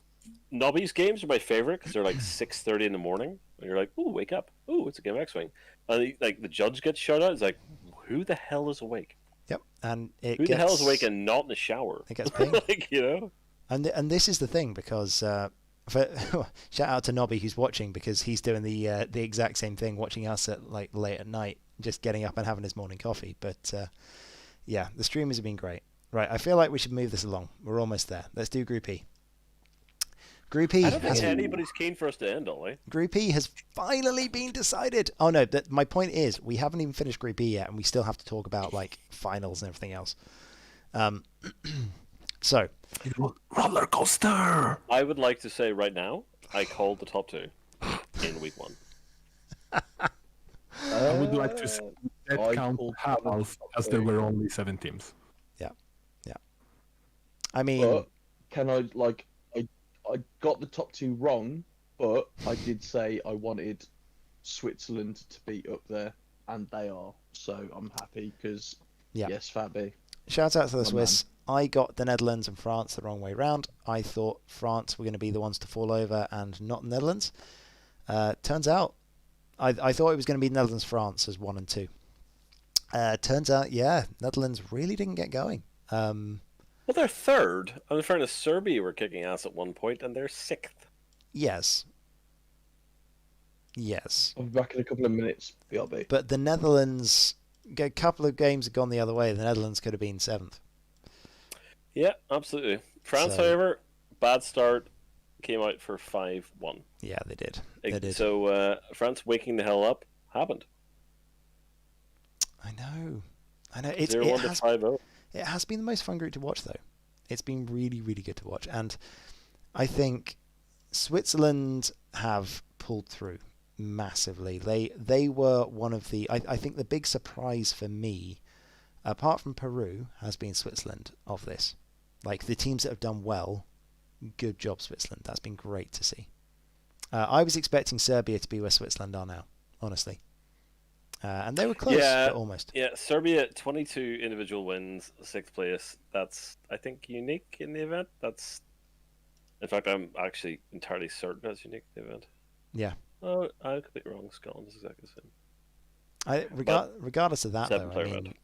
like, there are so many cool teams in this. Like, shout out to Japan. I've covered this a little bit elsewhere, but just a word on Japan. The 3 like fully Japanese players that were playing in the XTC, I think they hadn't attended a tournament bigger than 12 people ever. That gives you an idea. And Japan are fighting. They were fighting all the way to the last man for 2nd place in this group. And yeah, good job. Good job, Japan. And I know that, yes, there's some very, very scary ex-American players on that team, but regardless, I hope, because Filipo has talked about this, in how much this is done for X-Wing as a community as a whole. I really hope that this does buoy the level of X-Wing in Japan, and these guys can go back to their local groups and go, this was awesome, etc., and start playing more in Tokyo. That'd be grand. Shout out to every single team in this group for making it interesting. I am really curious to see how these two do in the finals. How good how good are these? Is everyone good or is everyone bad or what? Like, what's going on? It's the group of entropy, right? Yeah. Now, in fairness to them, and first to France, let's say first to France, right? 5-1 in a 7-person group is as good, or should be considered equivalent, as the 6-1. Yes. So they've come out of it as well as everybody else. Yep. Spain, USA, and France. Good. Yeah. And Switzerland come in at roughly the concept of one below that. Bar that, 3-3-1, 3-3-1, 3-3-1. It just shows how tight and hard this was. Yeah. Denmark was fourth because of the head-to-head with Japan. Yep. Mm-hmm. So there were definite stakes in this group. Oh my god, Pivo, it's the only head-to-head. It is the only head-to-head. About it, this is the only head-to-head. Only head-to-head decider of the group, of the whole group stage. Yep. And there's one thing to take into consideration. Seeing the difference in the amount of individual wins all across the group stage, I think there's a huge difference between winning, say, 4-3 or stomping your opponent 7-0. Yes. These... Sorry. No, sorry, this is going to be quite brief, even if I'm logoroic. The thing is, given the type of winning conditions that X-Wing has, and given how many of these are decided possibly at the last minute in a game by a single dice roll that could be anywhere in the game, be it a crit that you get, critical damage that you get on an asteroid that is the exact one that you do not want, or be, say, that additional strain token that gets you that damage that halves your ship, or the arc of the opponent that can't shoot you and you manage to regen that single shield that gets your threshold above half health of a ship. This was a super tight. Well, yeah, even working on that, Serbia in 6th place with an MOV of 5164. France in 1st place with MOV of 5118. Yeah, but have a look at all of those MOVs and how close those top, like all of the teams, how close were all of those teams on MOV? Exactly. So I was running off challenge, but again, Serbia has a higher MOV than France. Yep, they do. Serbia has a high, yes, Switzerland has the highest one. I think individual wins is the most relevant data. Yeah, they're almost the same though. 23 for Switzerland, 22 for Serbia, 25 for France. But exactly. Tight wins. Tight wins. Serbia won 22 matches, just one less than Switzerland, who qualified with 23 well-placed victories. Yeah, absolutely. Super tight group. And this, I think from as soon as we were a couple of weeks in, I was saying this is one of the groups to watch because it was all over the place. Yeah, it was. Group of entropy people. Absolutely fantastic viewing. Yep, it is good. Also, hey Harry. But yeah, and woo, I now have glasses. Thank you for those that noticed. Yeah, there was. I noticed you poking away your eyes. I was like, this could be really dark. That's fine. I just gave up. I've been wearing contacts all day, and it was getting to the point where it was just painful. But yeah, Group E was wild. And is Group E the group of death and the other way around? It depends how you look at the concept of death. Okay. It's a group of entropy. I like that. I think this is a perfect segue into and this is where I think I am going to swap to challenge because it is a lot easier for looking at everything all at once. So here we go. Now, in terms of the different groups, I would like to do... do you want to do a ranking, or do you just want to say which one is strongest and which one is weakest? Oh, interesting, because we have a scoreboard. We do. So, should we... Do we have... We don't have a total scoreboard. Oh, no, we do, don't we? That has been that's not what I mean. You can't say Italy strong than Singapore when Singapore is sitting with a match win up. I think it's actually I think it's a bad idea to look at the scoreboard for reasons I'm just about to say, because if if the top two teams just smashed all over their group, is that a hard group? Because those are the teams that will look really, really good at the end. If you look at the whole of them in person, but they didn't play the same team, so I don't think you can compare that. So I think we should look group by group and say, right, which was the best group, which is not. Because actually, you know what? You know what I'm going to do? Filippo, do you want to get involved in this? Yes, obviously. Like, as far as I might be biased, but I mean, yeah, carry on. I mean, what I'm going to ask you guys to do is I'm going to ask you to. We'll get on to rankings in a second, but I would like you just off the top of your head to say which was the toughest group and which was the easiest group. And okay. I think if you have one off the top of your head, then go for it. If not, I'll start us off. Do any of you guys want to go? Yeah, I'm going to go really, really quickly in this one, right? Yeah. I'm wrecking your game. I'm really sorry. A and C both had a 3-horse race.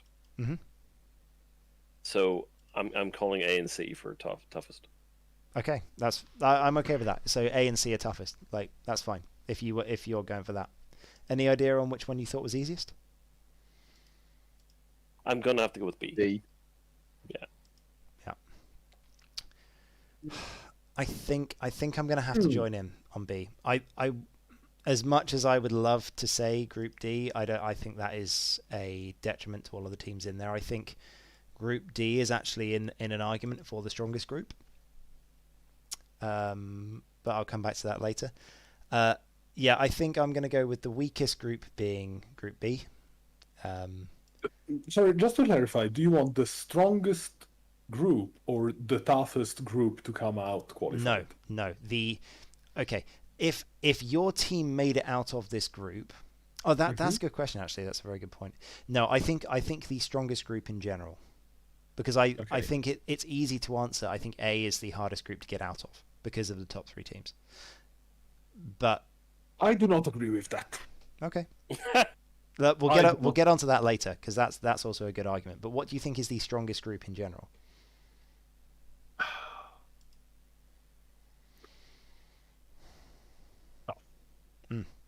C. Which one? B? C as. Oh wow. Okay. Yeah.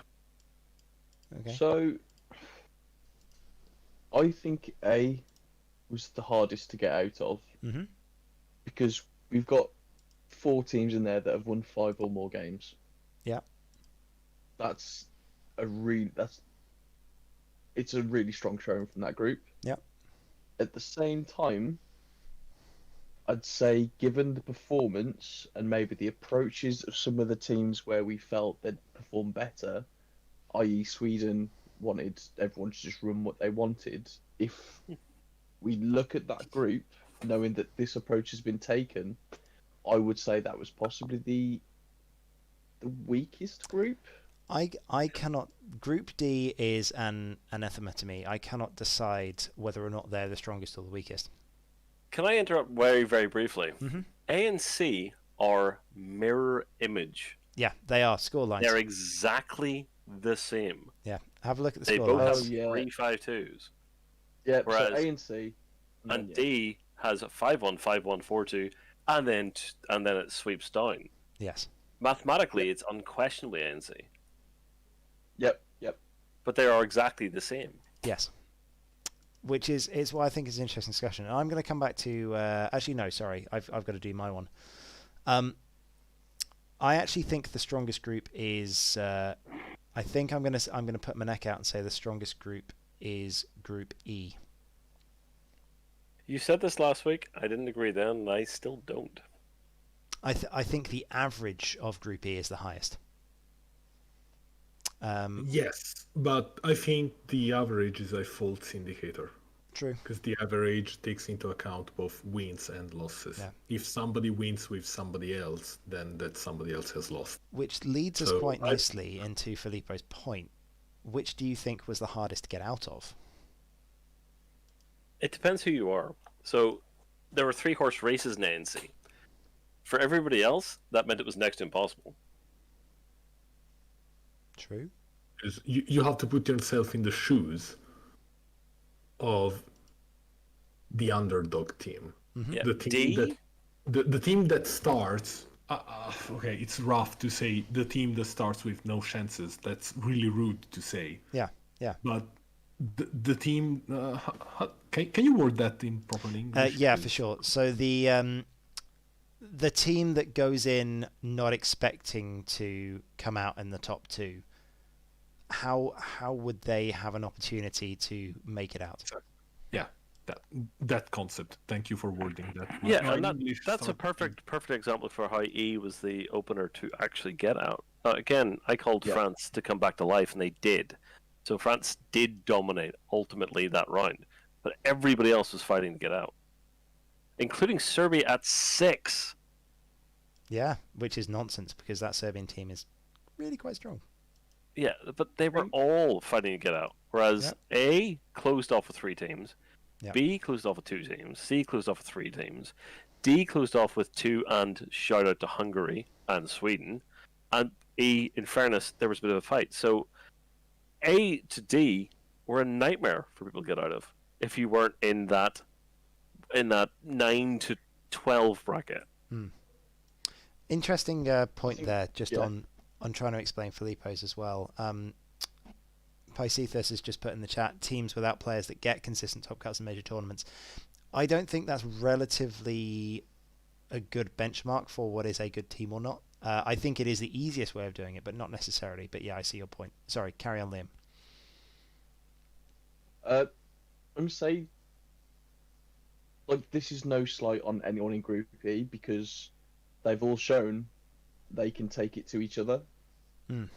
But I think the quality of the players in that group, I think if I was to be a participant in it, I would love to have been in that group because it's not a one-horse race. Yeah. Well, I mean, France were there, but everyone had an opportunity to get somewhere. That would have been the most entertaining. Yeah. But also, you've got a solid matchup each week.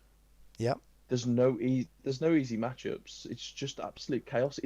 This is wacky races in X-Wing. And there was definitely an aspect of the fear factor when people came around to play England. And I know that like we went in as one of the big scary teams, and someone we just mentioned in the chat which teams didn't get out that were seeded. Poland missed it.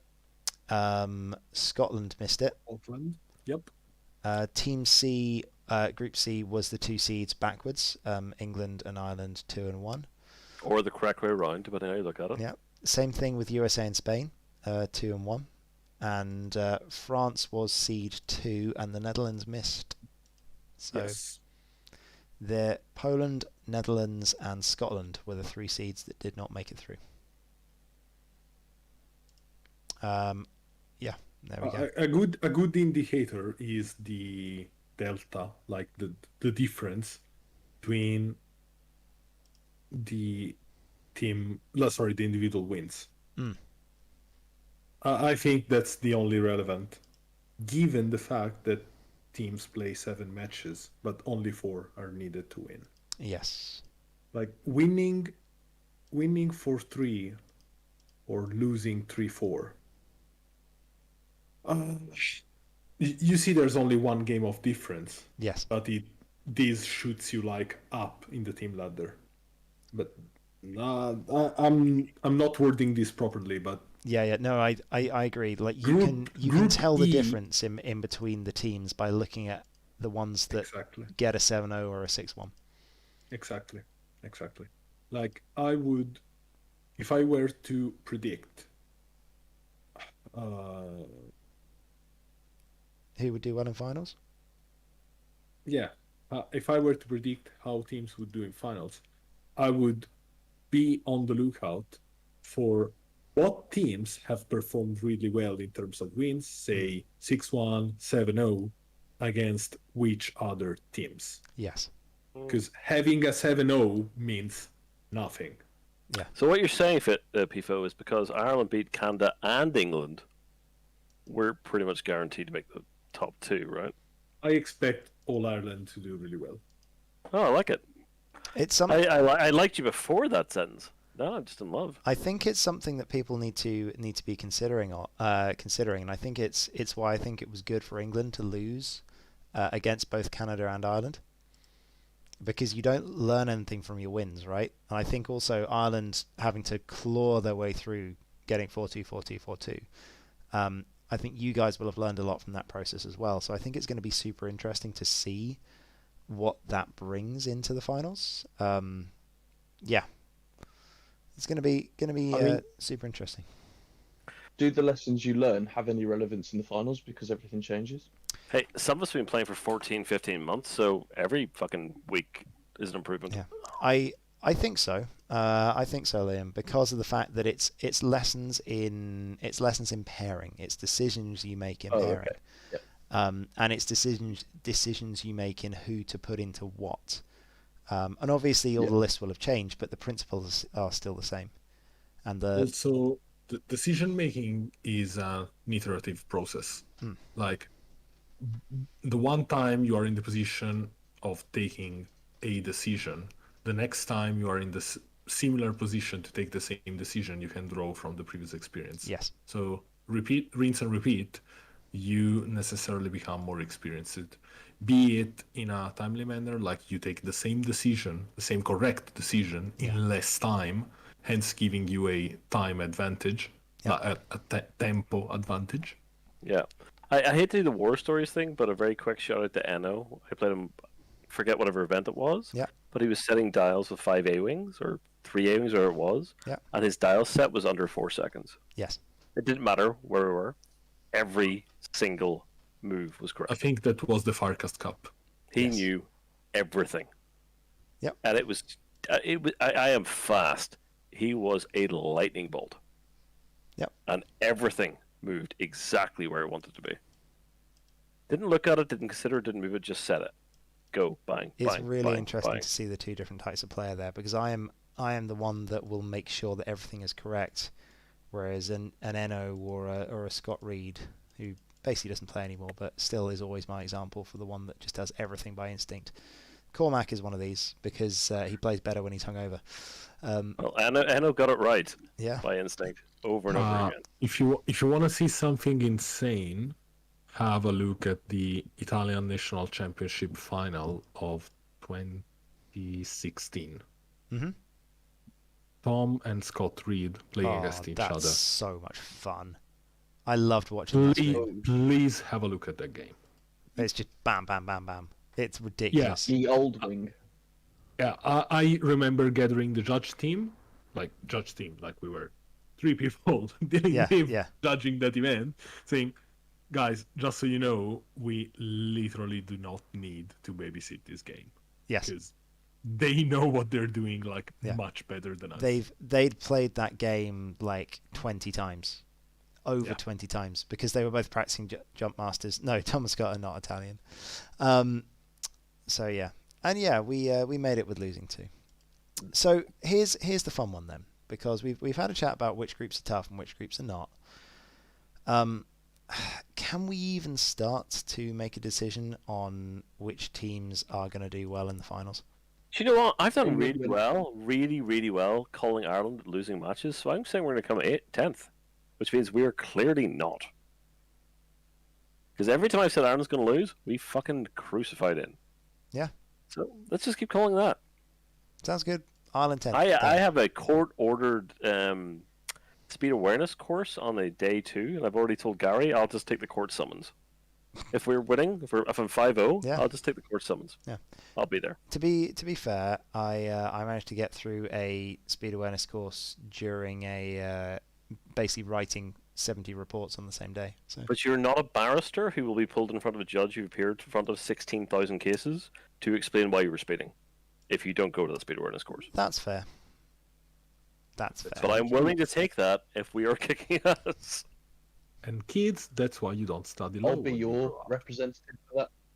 Yeah, it's gonna be the man with a full fur client. Yeah, that'll be me. Yep. Can't wait. It's gonna be good. Regardless, I don't want to do the who's going to come last game, because I think it's incredibly difficult to predict that. And actually, I don't think that's going to come down to who's performing well or badly in group stages. I think that's going to come down to who has a bad day. Yes. Who are like having a bad day, especially if it's day one. If you have a bad day one, it's tough to climb up from there. Yes. So Italy had a very bad day one in 2019. Yeah, but they had good days previously. Italy has always been, for the previous 3, a good team. And I think they've shown this year that they are back in that form. Agreed. So are we going to try and call our finalists? Do you want to call a finalist or a winner? I wouldn't mind trying for a top 3 in any order, because I think that's a bit more reasonable. I think I have mine. Yeah. I'm going Peru, England, USA. Okay. All right. Trust me, I intend to break that, but that's my call. Fair. Liam or Piffo, what do you reckon? Do you want to go first, Biffo? Okay. USA, Italy, France.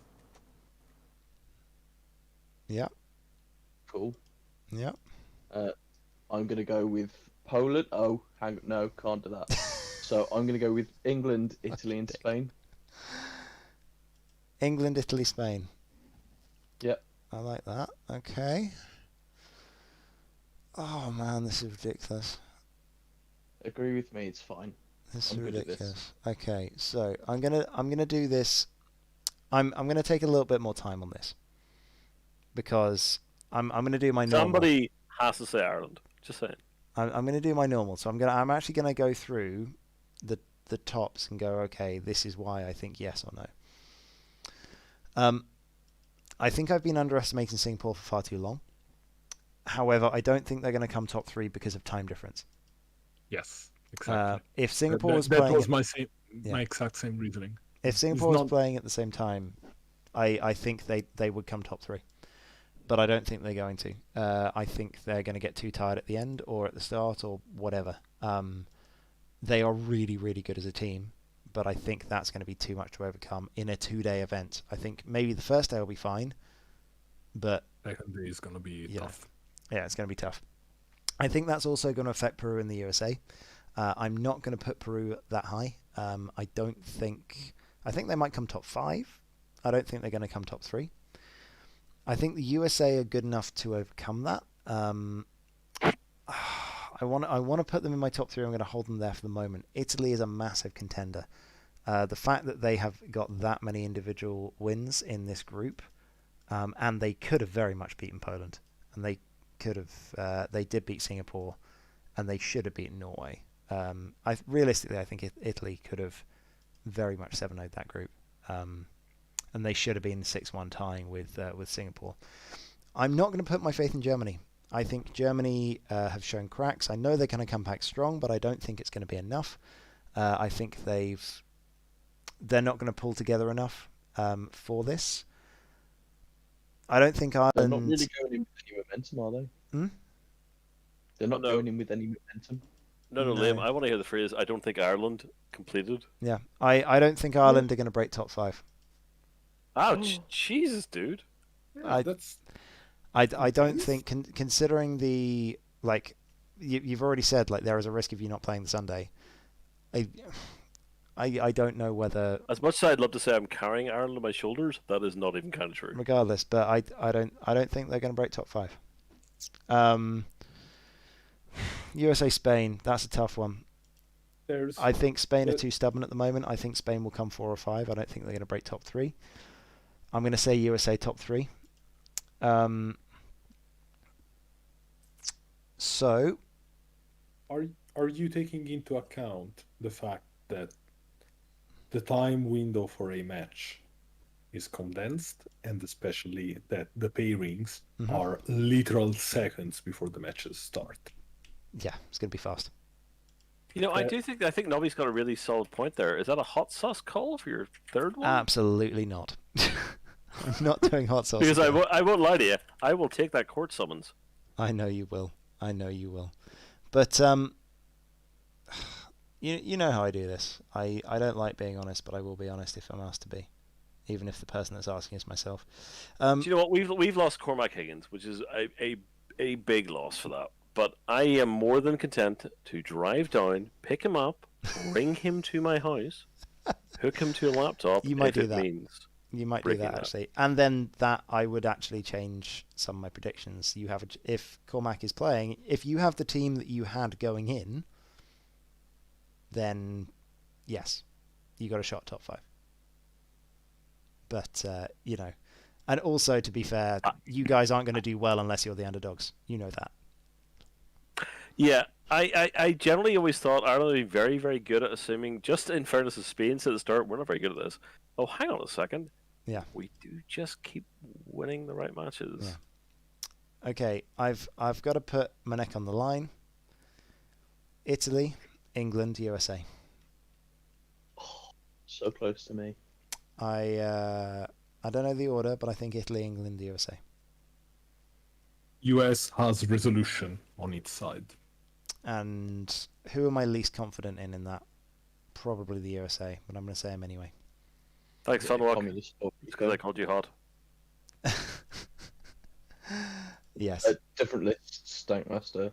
I Elliot Waits? for what it's worth, I think we have the ability to get this massively wrong. I think finals is absolutely a murderer's row, and I have no idea who's going to come out on top. I mean, I'm going to win it, but, you know, that's just my mentality. Ollie, you're honestly one of my favorite people, and I love you to bits. I really do. I genuinely think you're one of my favorite people, and I am looking forward to looking down upon your corpse. Yeah, it's going to be great. It's going to be great. Fisticuffs. And bury with full honours. Yes, I agree. I will say, Connor, last time you said you were going to meet someone's corpse, it was me in a final, and then you didn't get there. No. Let me down. Yeah, but thank Christ you're not playing for England, man. Like, seriously? Ooh. Fuck. Given the run you're on, it's making us all feel better. Absolutely. Yeah, finals is awful. It's going to be fun.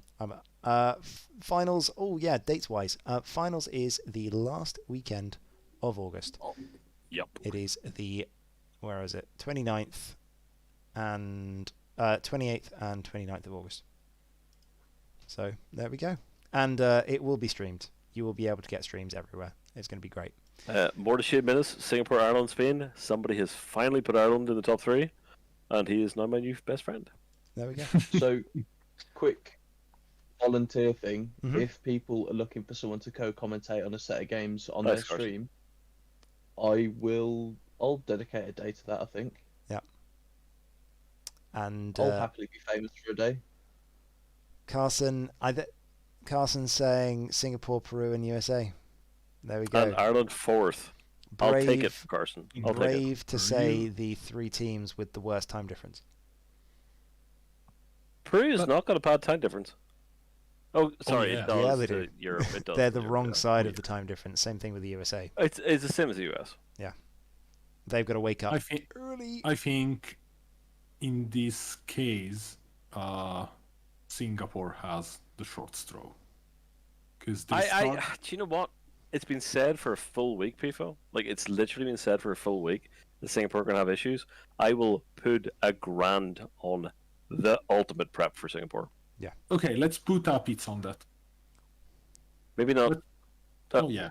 I'm willing to bet a pizza. I will bet you a bottle of Irish whiskey versus Okay. what's Italy really good for? Pizza. Well, and it really depends what you like, because you could either have, like, there's really typical stuff. We have all sorts of, like... I'll tell you what. You pick a bottle, I'll pick a bottle, and I will bet you that Singapore makes the top 3. Limoncello? Sorry, I'll bet you that Singapore beats Italy. How about that? Okay. Fair enough. Okay, I'll put a bottle on Singapore over Italy. Good. And I will pick something nice and Irish and A bottle exceedingly it is. potent. A bottle of it it. is. You know, I So, can Ollie, Yes. I can literally revert the outcome of a game with one decision, right? So if I want to win that bottle, I can. Yeah, just don't disqualify somebody for that purpose. Okay, I won't. Go on, Liam. Ollie, they have that side bet. The only difference in our predictions was the USA and Spain. That's a good point. Yep. So, what do you want to put on as? Ooh, that's a good question. Food. Sorry, just to get this one right, who's got USA over Spain? So I've said that the USA are going to come top 3. Liam said that Spain's going to come top 3. We've both said Italy and England. I like it. So, what are we doing? We doing food? We doing drink? I'm not very good with food because I'm really fussy, so let's do drinks. Okay. Well, no, you're not. I have a proposition. I have a proposition. Hold on, gentlemen. This is a cement mixer. There it is, isn't it? Oh, That's me. go on then. Why not? I have a proposition that coincides What's with this? a final shutout. We are doing food, and we are doing food at mine.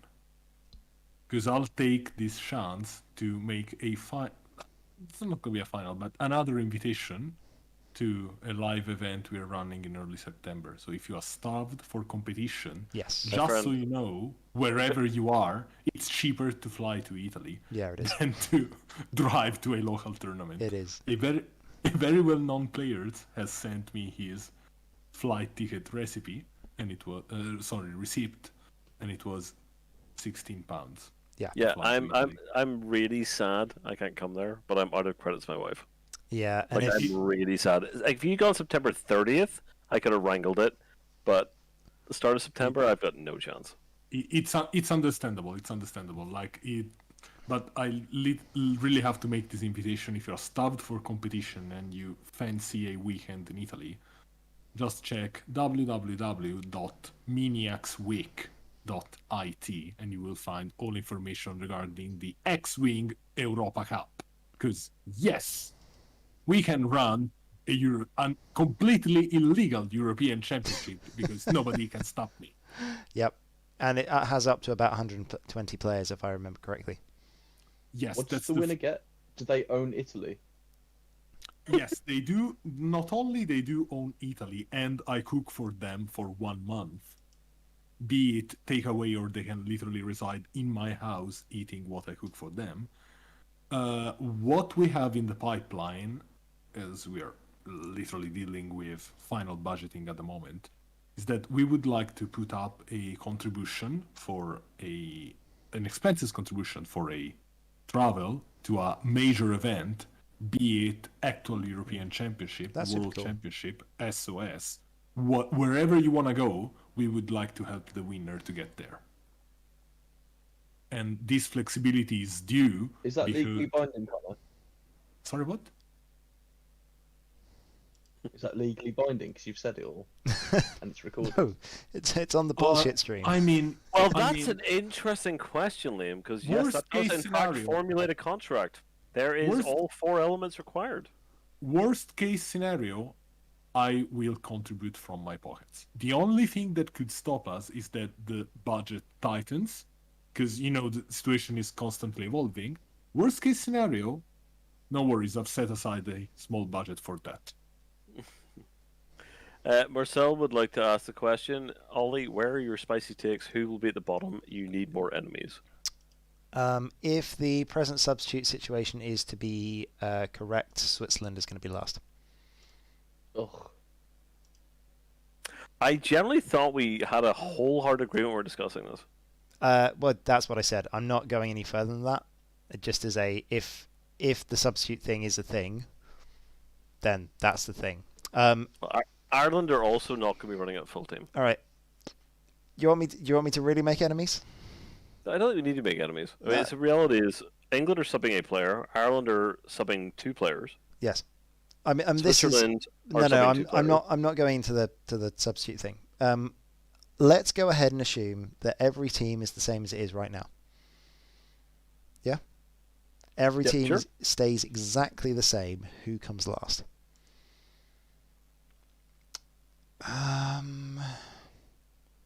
Do you know, it's not a juggernaut fest. I think it's still Switzerland. And it feels bad. I love hanging out in Ireland going, yeah, Switzerland, yeah, don't pick us, yeah. I mean... Poland? Oh, I've done it again. Go fuck yourself, Natter. You may be right, but still.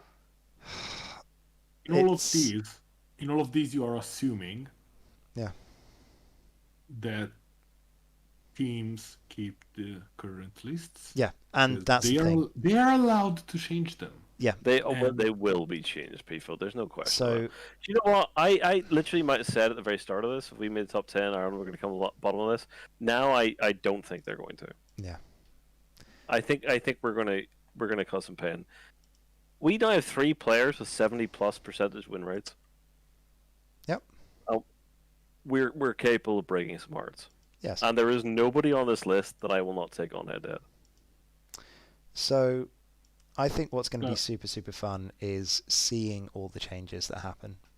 And captains are going to get lists a little bit early, but everyone else will get lists when the tournament starts. But no, even earlier. Like I think the deadline for lists is on the 14th of August. 15th is a bank holiday in Italy, so I have the whole day free to prepare the document. Cool. Captains will have the list immediately.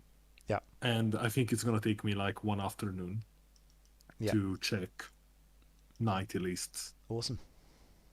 Sorry, as like 4 or 5 people said in chat, if you made top 10 and you go out in 10th, that's 10th out of 38th. Yeah. That's still a There's really no good shame.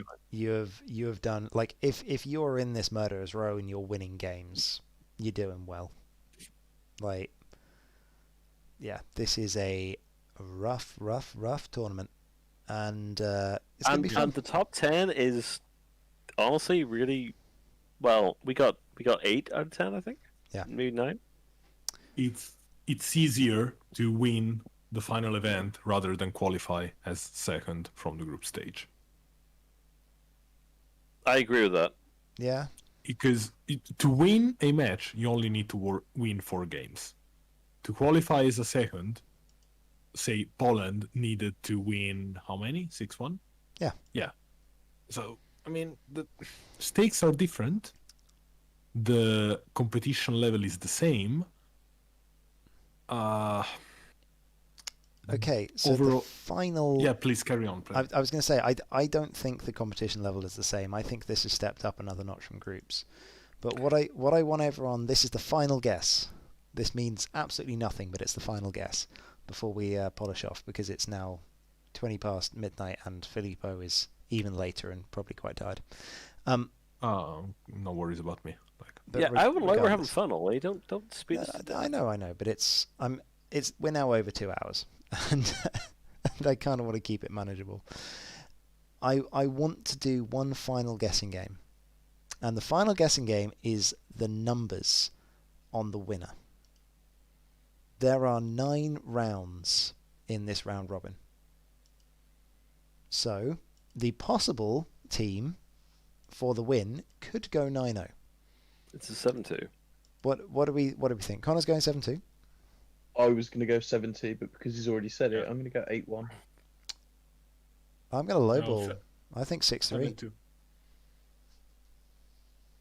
7-2. I don't think there's any team that can 9-0. No. And on like any given Sunday should 9-0. Yeah. I think we're going to get a 6-3 and winning on game wins. Because I think the competition is that close. But we'll see. Yeah. I think 7-2. This statement based on captain skill experience. Who's taking it home? Are we going to call who's actually not top 3? Who's winning? Okay. Excellent. Who's winning that isn't your own team? Well, okay, so Ollie thinks England's going to win. Yeah, but I will pick someone that isn't England because that's only fair. I'm going to pick England. I'm not going to answer this question. I want Ireland to win. I'm playing for Ireland. Clearly want Ireland to win. I'm calling England. PIFO does not make you biased, to say it. No, but is that... I don't know. I'm going to stand by my top 3. If it's not England, I think it's going to be Italy. On this one. I think they have the right team, they have the right mentality, and I think they have the right prep. And importantly, they have the practice. Because it's online. It's 2 days. It's going to be a rough ride. I'm loving the fact that the Ireland squad are coming in with countries that aren't Ireland, by the way. Yeah. Spain. I'm going to call it that. I don't think. Yeah, I don't think the USA are going to be able to overcome the time difference to win. I think they're going to do well, but I don't think they're going to do it to win. So, yeah, let's see. 48 hours prep, time difference would be nothing. The only problem you could have in this tournament setting is that, as I was saying before, if a team has a very rough day one, and this has happened in the past. I'm not going to say they start throwing matches, but they start to pay less attention to the matchup game. This could go anyways. But if you don't care about the matchups because you know you can't go much high, then you can literally change the title tournament. It can. And I think this is where I'm expecting people to fight until the last, and I hope it happens. We have seen it in the past that if you start off against the stronger teams and finish weaker, it's better for you. So I'm hoping that's not the case. Holly said, I don't think Spain is going to literally feature if they don't wake up. I know they're good, but they're not fighting the Highlines. I think Spain has the ability to win the entire tournament. I think as I said, I think if they change their lists a little bit, they will. I don't think they're going to, though, which is why I haven't put them in the top 3. I think every team in the top 10 has the ability currently to win it. Yeah. But I don't think Spain are a realistic contender at the minute. Ooh, okay. Spain has a big weapon that he is the captain. Yeah, they have a lot of skill, but there's not a single team in that list that does not have weapons. No, I think what Filipo's getting at is pairings. No, I get that, but our captain thus far has proven to be, well, maybe the exception of England, but we 5-2'd you. He's won every pairing war. Yes. Gary has done a great job. He has done. Yes. So I'm happy with that. Can he do it? Yeah, I think he can. Can he do it one after another after another? No, I know what you mean, but yeah. I think he can. I'm content. I want to play finals. I'm excited. Ollie, you get to, Ollie. You get to. There's one thing. Usually, in the previous years, you captains entered the tournament knowing who you would face in round 1. Mm-hmm. Now, you will know in advance who you're gonna face each round. Also, you know that you're facing everybody. Yeah. So you can prepare, you can do your homework. In advance. Shout out to Spain's crazy spreadsheet in 2019. Absolutely. Sure. The funny thing is, you got 6 weeks, right? I know what I'm playing in the final, and I'm not going to tell you. And the reality is, I will play that list to the ground. Yep. Absolutely. You will have no surprises. There will be no tricks or traps. It will come out. Yep, and it's good. So. And to reply to Wookie Barber. Yes, it's a one-go event over a weekend. 5 rounds on the Saturday, 4 rounds on the Sunday. No weekly games. I know it might be a tiny bit disappointing to have an interruption in the continuous flow of games that you've been witnessing 9 in a row. Weeks. But players need a break. Yeah, we do. Their better halves might want those players to actually have some family activities that do not engage X-Wing matchups. And my child recognizing my face would be nice. Yeah. I mean, also spaceships are important. The phrase, "is daddy still working?" is now coming out of my 3-year-old's mouth. Yes. Yes. Go on. And yes, there are plans for streaming. Expect to have a centralized stream hub. Drawing from the experience of GSP at Worlds 2019, we plan to have a centralized stream hub that's going to collect,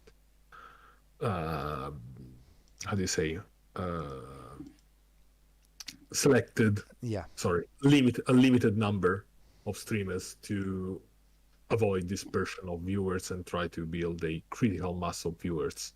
Yeah. What we're the hoping XTC. for here is that we can get a real spike and actually get X-Wing noticed on Twitch, because we got some big viewerships, so it's going to be fun. We almost went to main page. I think it was round 3. There were a few games who have a massive following. Yeah. And please don't get this as a greedy objective, because there's no monetization or other stuff ongoing behind. So it's purely for the love of the game and to possibly attract new prospecting players by offering them top quality entertainment. Yes.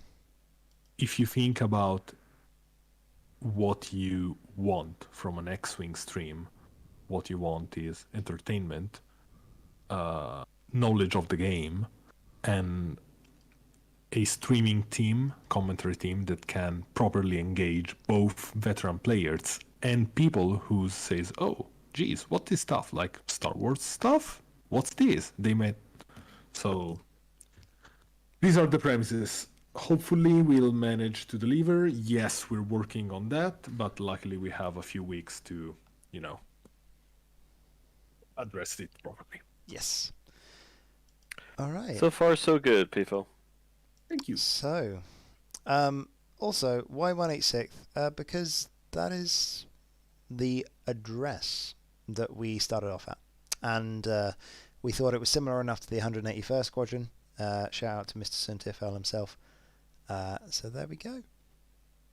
Yeah, the 186 is a byline for "you're doing really well" in the UK. Used to be. I don't think we are the monsters that we once were in terms of competition, but I think that's just because everyone else got better. I believe you still have the world champion, though, yeah? Well, we got the European champion, we got the world champion, we got a few good players. But regardless, it used to be domination, and it's really good to see that the rest of the UK is now up at that level. Shout out to the Sith Takers. So, shout out to Tauntaun Squadron, thank you very much. Yeah. Agreed. Up for Tauntaun Squadron.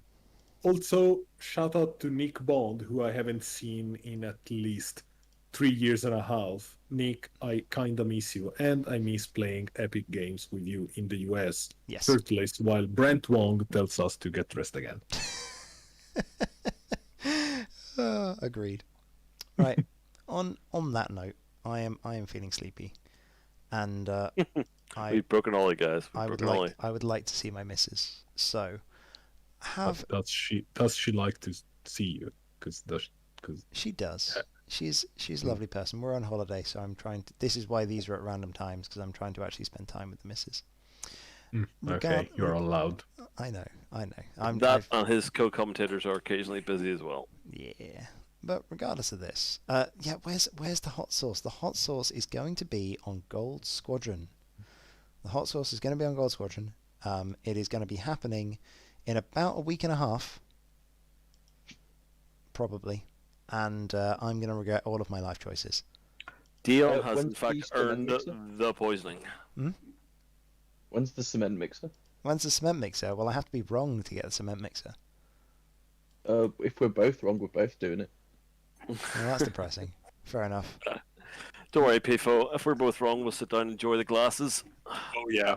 Maybe a small meat platter and a pizza. Next X. Oh like yeah, definitely. definitely. Like gentlemen. Also, Nobby, it's USA time, so most likely not. It will be around this time of the morning for you. So there we go. We demand a bigger screen for hot sauce, like this one. It's fine. Hasn't Australia only just got TVs? Jesus. Yeah, the kangaroos are carrying them around.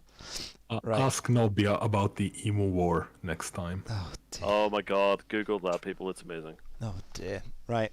On that fine note, I will finally tell these guys to shut up. And seriously though, thank you so much, Filipo. Thank you, Connor and Liam. This is not the last one. We're going to do one when the lists are released for finals, I think. That seems like a really good opportunity to... But it's weeks away. This has been the highlight of my week. I am genuinely upset If to you say fancy goodbye, coming guys. on and just chatting shit, then we can do that too. But I'm all for it. It's Yes. 3 weeks away. You can resist. yes, I think we'll be okay. And yeah, I wish you all the best. We will return, and yeah, maybe I will return to some Top Gun soon as well, because that's always good fun. Good night, guys. Good night, night, everyone. Doodles. And toodles. Have a Ciao, lovely ciao. evening. Peace.